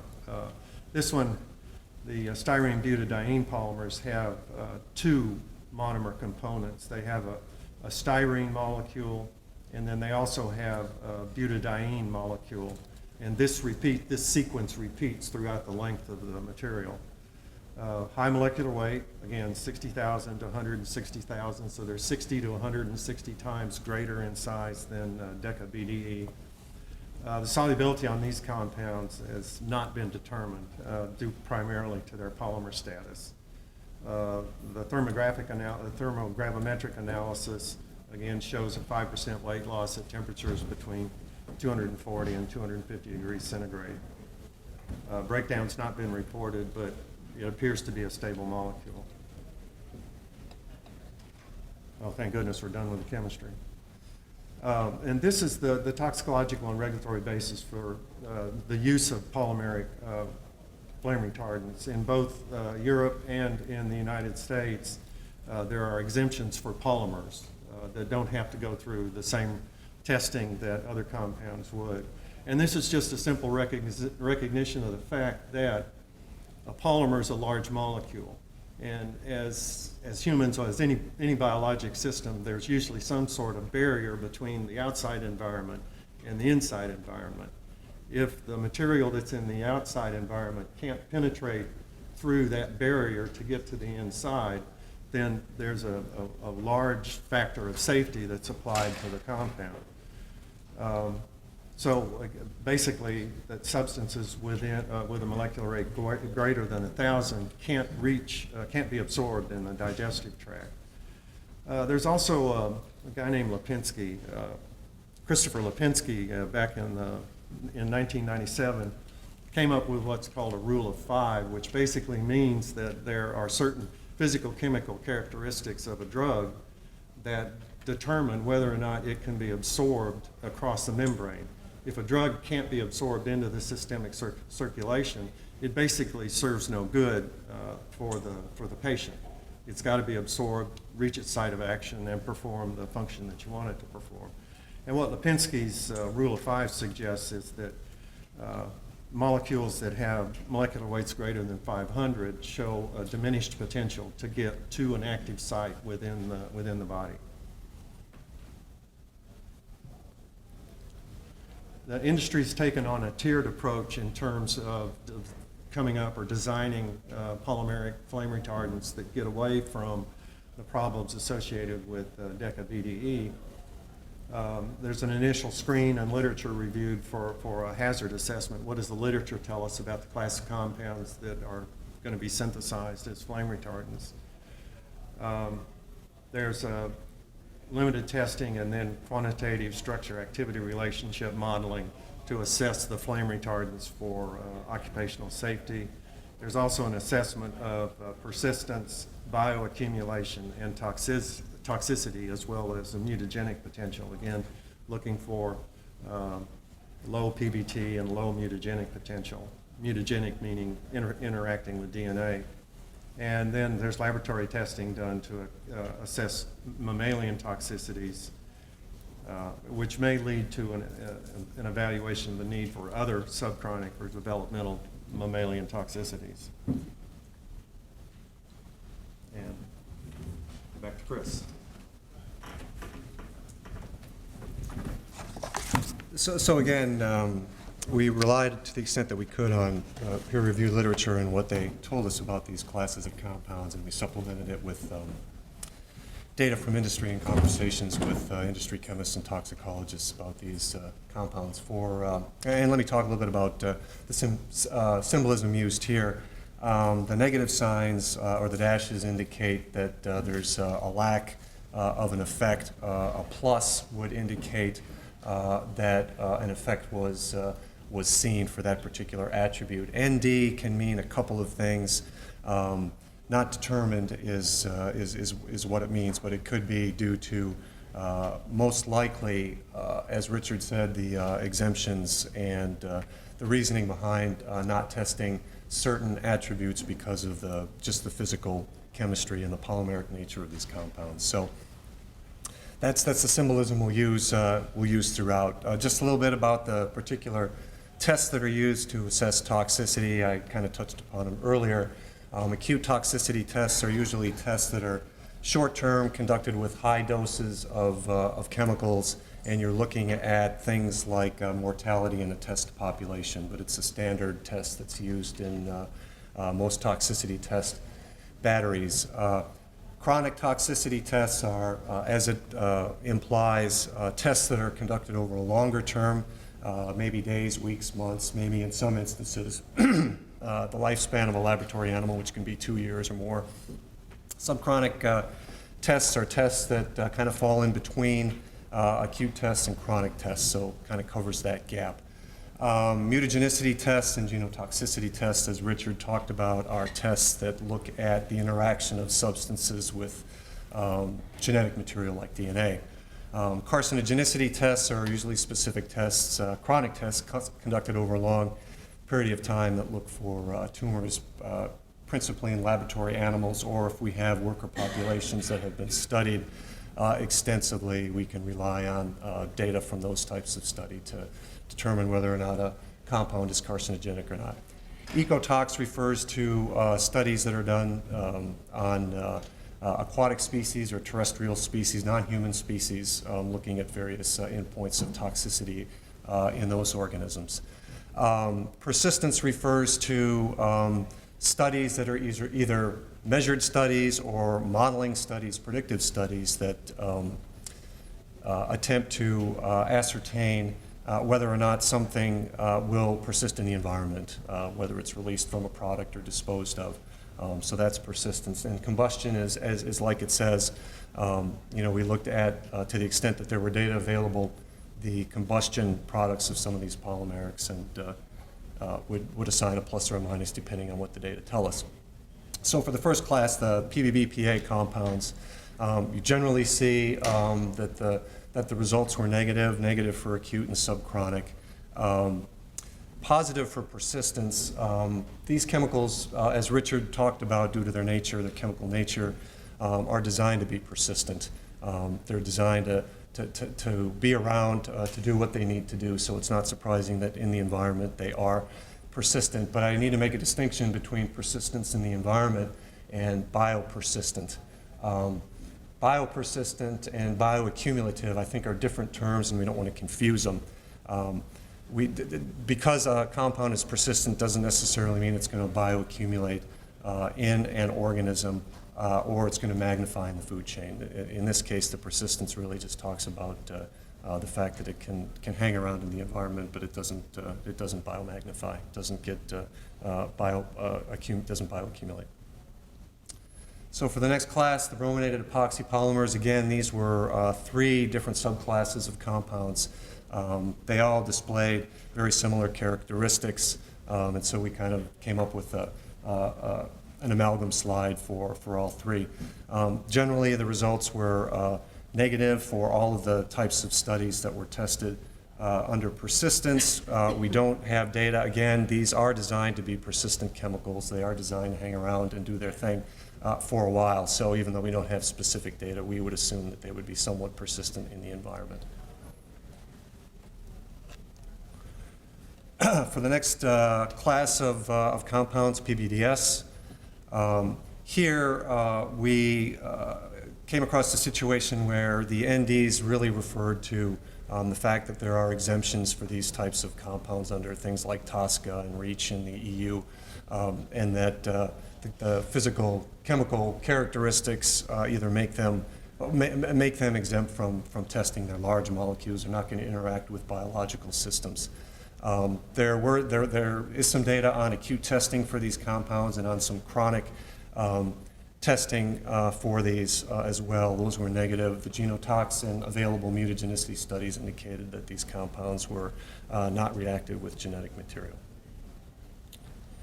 These are very similar to the previous class of chemicals. They just differ in the amount of bromination in the monomeric unit of the polymer, so it's not surprising that their profile is identical. For the styrene butadiene copolymer class, again, negative for acute toxicity, chronic toxicity, genotoxicity, and mutagenicity. These are negative with respect to ecotoxicity. They don't disrupt systems in the environment. There were some equivocal data. The plus minus means that there are some positive studies, some negative studies, and with this class of compounds, there was information that indicated that they were persistent, which is consistent with the other classes. They are very similar, but there were also some indications that persistence was slightly less with these compounds. So we're indicating that there's both evidence for and against persistence. And again, for a lot of these compounds, we didn't uncover a lot of combustion specific data. We did for a couple of the classes, but not for some of these other ones. So here's kind of how they all stack up against each other, and particularly how they compare to DecaBDE. Again, the symbols used are the same. Just a quick note about how DecaBDE grades out in these various tests. For acute toxicity, there are some studies that indicate that DecaBDE has some acute toxicity potential, but there are also some studies that would indicate that it's negative depending on the species and depending on the particulars of the test. The subchronic, available subchronic data for DecaBDE indicate generally a negative effect. For chronic toxicity, mutagenicity, genotoxicity, and carcinogenicity, we see some data that might indicate that these have positive effects. The chronic positive effects relate to a specific worker study where DecaBDE was demonstrated to have some weak effects on hormone homeostasis or thyroid function in workers that worked in manufacturing facilities. DecaBDE, like some of the other polymerics, for ecotoxicity graded out as negative. One of the knocks against DecaBDE is that it is persistent, so the plus there. We do have a fair amount of data on the combustion products of DecaBDE. Dibenzodioxins and dibenzofurans are fairly characteristic combustion products of DecaBDE, and that's one of the concerns with continued use of these compounds, and the available data would tend to indicate that. So again, just a quick look. Negatives would indicate not an effect, positives an effect, and if you look at, if you line these up, I think you can see that some of these formulations have a fairly favorable health and environmental profile. So in conclusion, as I just said, all of these polymeric flame retardants displayed a more favorable toxicologic and environmental profile compared to DecaBDE, which is really the benchmark that we were looking at. There are some apparent data gaps for some of these polymeric FRs, but really this is more of a reflection of their polymeric status and exemptions under existing regulatory statutes and the physical chemical natures of the compounds that make them generally unreactive to biological systems. Having said that, one of the other speakers talked about TSCA reform. There is pending TSCA reform making its way through Congress. TSCA reform may address some of these issues with polymerics and may cause industry to take a more extensive look. We're seeing that in the European Union with some of the regulations there. They're starting to require some testing and some more scrutiny. So this may change slightly. The bottom line is there are alternatives to DECA BDE. They do exist. They are out there. There are available data on them, and they are going to be used extensively in the future, especially as companies are looking to advance their green industry initiatives. So thank you very much.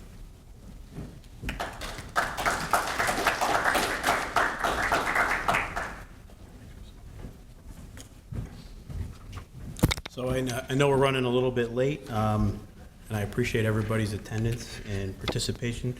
A lot of data there and a lot of information. Are there any questions or comments from the audience that I may not be able to answer? Mike? Through the chair to the school, you guys are independents, is that it? Right, we're consulting. And you were hired by, We were asked by the IAFF to do this work.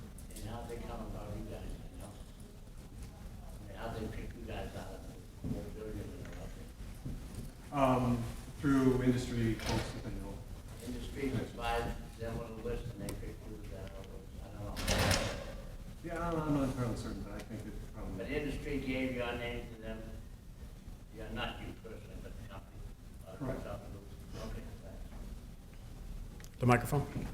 Hi, I don't know if it's on. Yeah, we agree. Okay, yeah, you can hear me better anyway. I guess I'm a Canadian firefighter, and at our previous conventions, you guys may or may not have been at, we have talked about skin infection. And I know you've been, it sounds like instrumental in removing these from Vermont.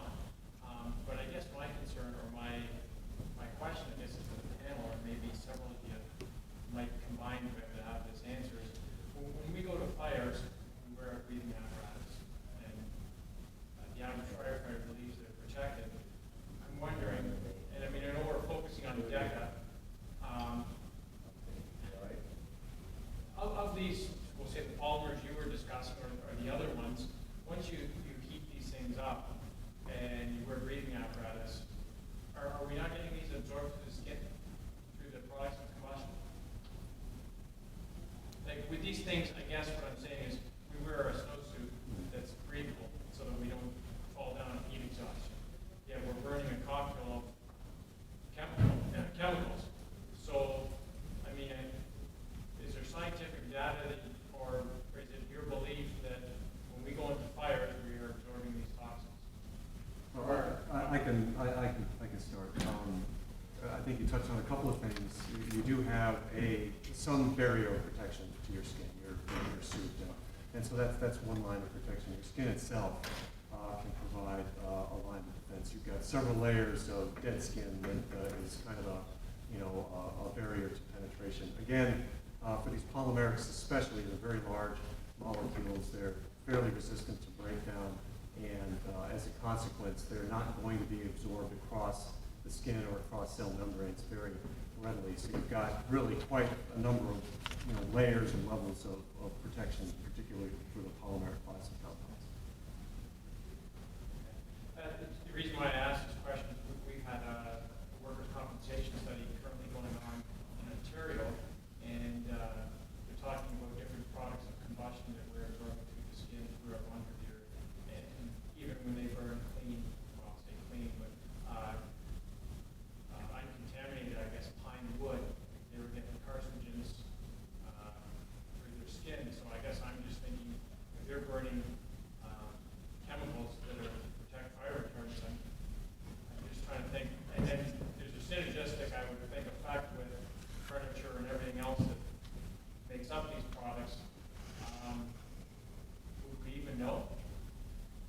Like, is there even a way to test? Or is that sort of next step sort of unbelievable, I guess, or sort of out of reach just yet for testing? Somebody on the panel want to take that? Well, I don't know what the absorption of brominated and chlorinated dioxins and furans through the skin is. I mean, those are pretty fine molecules, so, but we can find out. If you get us your contact information, we'll definitely get back to you with that. I do know that the baby pajamas that I was talking about earlier with the tris chemical, It was absorbed through the baby's skin. They tested them before they put the pajamas on them, and then they tested them when they woke up in the morning. They tested their urine, and they found the metabolites of that chemical just from one night of sleeping with those pajamas on. So Well, let's not confuse chemistries and paint all chemicals the same. I mean, these are vastly different chemicals. They're very large. They're not producers of defensive dioxins and defensive furans. So I think we need to keep, Well, we need I to keep guess that in mind. I guess I'm just focusing on the average firefighter, wherever they are, goes into a cocktail every time they go into a house. Right. So, and I'm thinking, we can't really say it's only gonna be this. I So was I referring- guess I'm just trying to figure out, like, I know we're focusing on sort of the, just fire retardants, but I guess I'm trying to think that also too, like, even if this room was to burn, the amount of different things in here, whether it be the flooring or whatever, I guess I'm just trying to think and put it out there that it seems to be that every fire you go to, there's so many vast chemicals, it's being so hard unless you test it, made up room like this to test. I guess, I don't want to get caught in the science too much, but if there's a possibility or there's this knowledge out there, I just think every firefighter should think, wait a minute here, am I in there to save a life or am I in there to save carpeting that's already going to get thrown out anyway? I guess I'm just trying to put it in simple terms of why risk a firefighter's life and expose themselves to all these chemicals and toxins that could be coming into their skin when, the SCBA isn't doing a 100% job. I think the average firefighter should know that. Is there a way we can figure this out, research this, put it out there, that sort of thing? I wasn't referring to their chemicals because they're not even in use yet. So you're talking about stuff that's out there and already. I'm talking, everyday use stuff, everything that's, like some of these ones you're talking about, like the DACA and the different other things, like, I also do some of the things you're talking about with kids and stuff, that's not even lighting them up yet. That's not even putting them in a fire atmosphere and cranking them up to say maybe 600 or 700. I guess I'm just figuring, we're here to help and safety come to firefighters, I'm trying to put it to our job and say, is there something that you guys, being in the field, that we could use your knowledge to maybe, take it a step further, and I guess I'd like to see the firefighters think twice about going in there fighting a fire that they're already gonna demo that building anyway. Like, maybe we need to be defensive when we've already saved a life, there's no life in there, and you guys have the knowledge of the chemicals. So. I think the answer from every panelist would be, there are ways to look at that, and you could do that. Chris, what's? Maybe after that, pass your contact or something. Sure. Yeah, it's in the abstract. The contact information for the panelists is in the abstract book. Yeah. Chris, what would you say about inhalation, though? The dangers that he was talking about absorption of DECA through the skin. What about inhalation for PBDs? What would your response be in terms of the hazard level for firefighters? I think you're still dealing with the same problem. You still got a biological membrane between the polymer or maybe a part of the polymer, but certainly not the monomer, that's going to protect against inhalation. Plus you're wearing your respirator, got a chemical filter in your respirator, or self-contained breathing apparatus, whatever you go into the fire in. But you still got the advantage of a large molecular size that is just so big that the membrane, you can't cross the membrane. Okay. Question from the microphone. I'll defer to Uncle Mickey. I just got one question, and all of this, I'm a high school grad, I don't know, I'm not apologizing for that either. But all of this mumbo jumbo they had up here, the bottom line of what you're saying, and I think, is that this new material or new product is better than DECA, but which are gonna kill me slow. I'm dead serious when I say that. This, I guess I don't understand. I know there's a lot of chemical stuff that I don't understand. But I'm a 42-year Boston firefighter. I haven't died of any shit anyway. But the new people may not have to. My question is, the new product that we're talking about that's not yet marketed, or that is proposed to be marketed, that you guys looked at, I believe that's what happened. Is that stuff, it may be less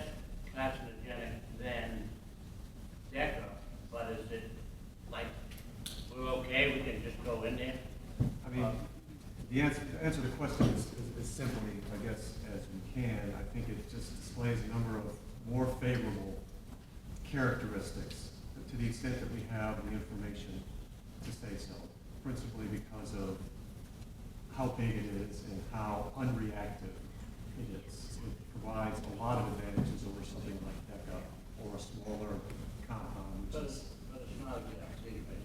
it's not a guarantee. It's not a guarantee. All right. But it is, these are some more favorable alternatives. Yeah, no, I know it's better than DECA, but I'm trying to find it, but it's not the end all to all, that, you know, climate, when they're naked, they're gonna be fine. I mean, I'm trying to leave this thing better for the guy coming after me, it's gonna be here. You guys won't be, you'll all be gone and we'll still be here. So, I guess this has been a controversial issue of my district. I'm a vice president of the National Fire Service, from the third district, and this has been very controversial in my district. And it got way beyond you guys' level in terms of deciding whether it's poisonous, not poisonous, whatever. And get into money and lobbyists and other kinds of things that you guys are doing. And I'm just trying to get a grasp. This study was done and funded by the industry. And I find it ironic that you guys were picked from the list, I guess, from the industry. So that's not really that independent to me. Well, no, a lot of the data were in the peer review literature, which has nothing to do with us. These weren't studies that we conducted. These were studies that are published in the literature that we reviewed. No, I understand how that works. I guess the final part in layman's language, are we better off with DECA's this new product? There's no guarantees of that it's a guarantee, I guess, from what you guys say, that it's better than DECA, but we don't know how much better or safer. I guess, I don't know. Well, I mean, we do know. I mean, for the attributes that we looked at, for the categories of toxicity that we looked at, I think we could stack them up and compare them, and they do grade out more favorably. Okay. I'll make it really quick, because I know everybody in here has to get up to the firefighter fitness classes in all of America. So I'll see you there, Mike. Just two quick short points.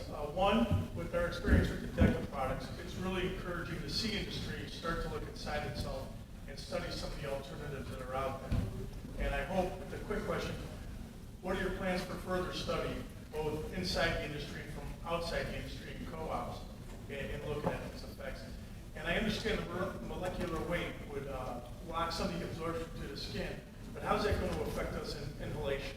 And even if it can't be absorbed through the cellular wall inside the alveoli, is it going to deposit there and stay there and be like a cumulative effect?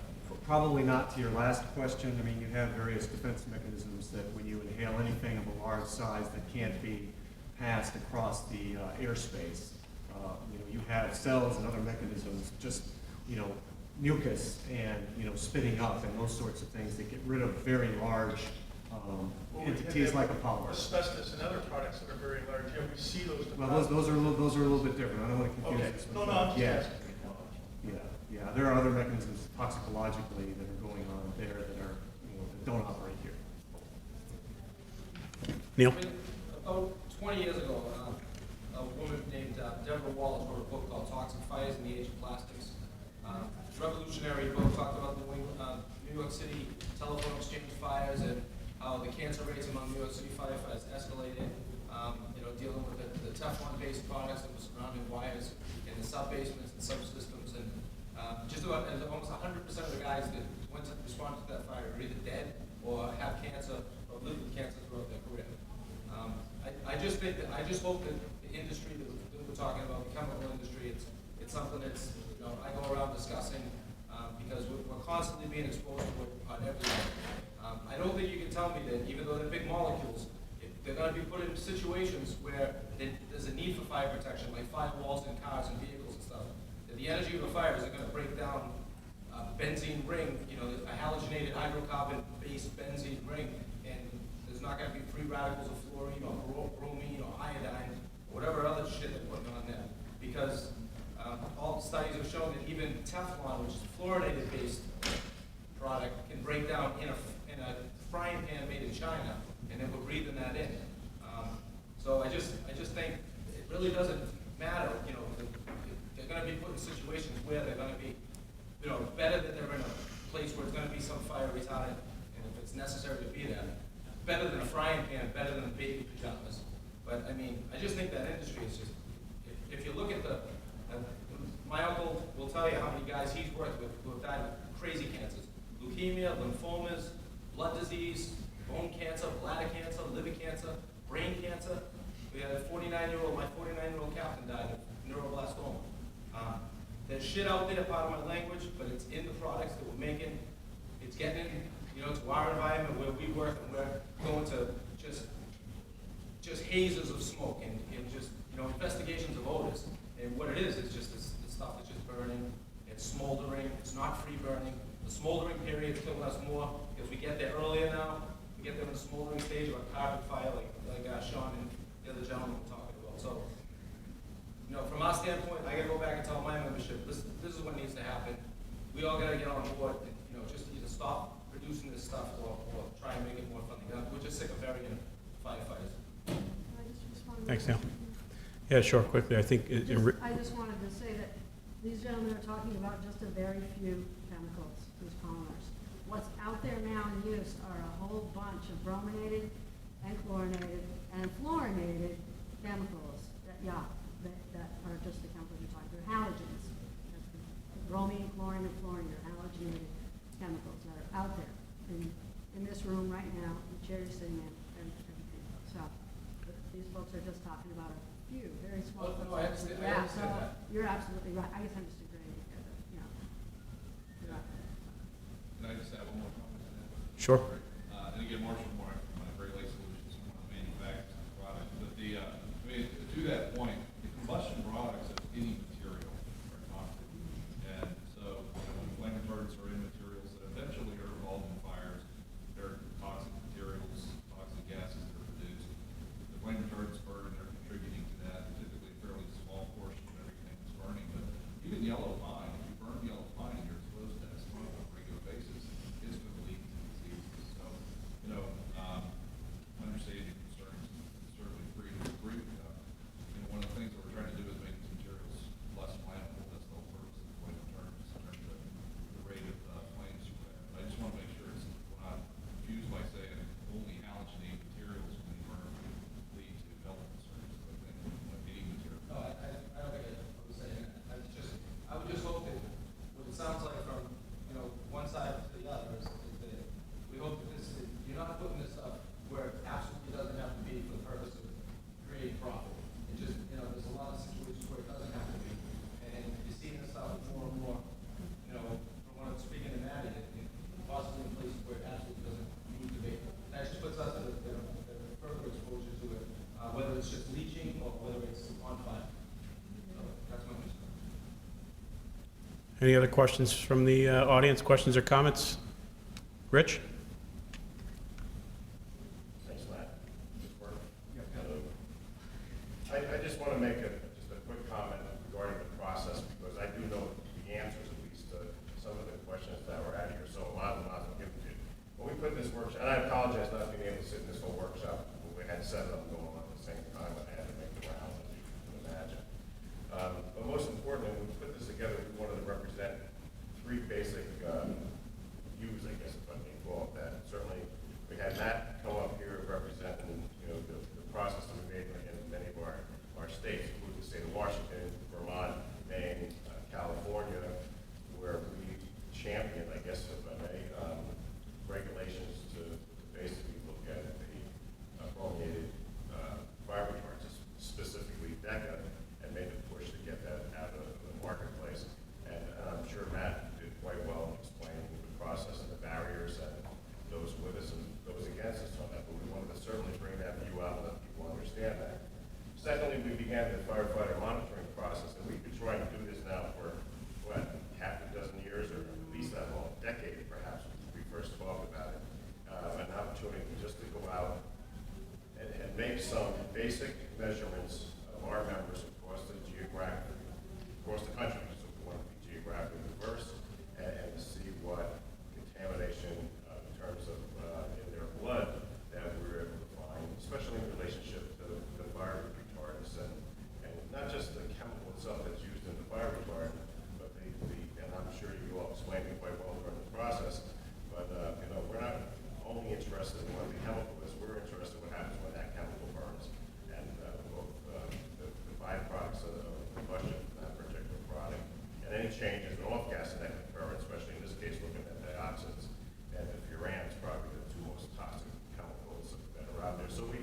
that process, and I can explain that a little better. When we began to work with that, we just said, hey, it is what it is, and we're going to go out and make these measurements, and our findings are our findings. We did not editorialize. The IFF did not editorialize it at all.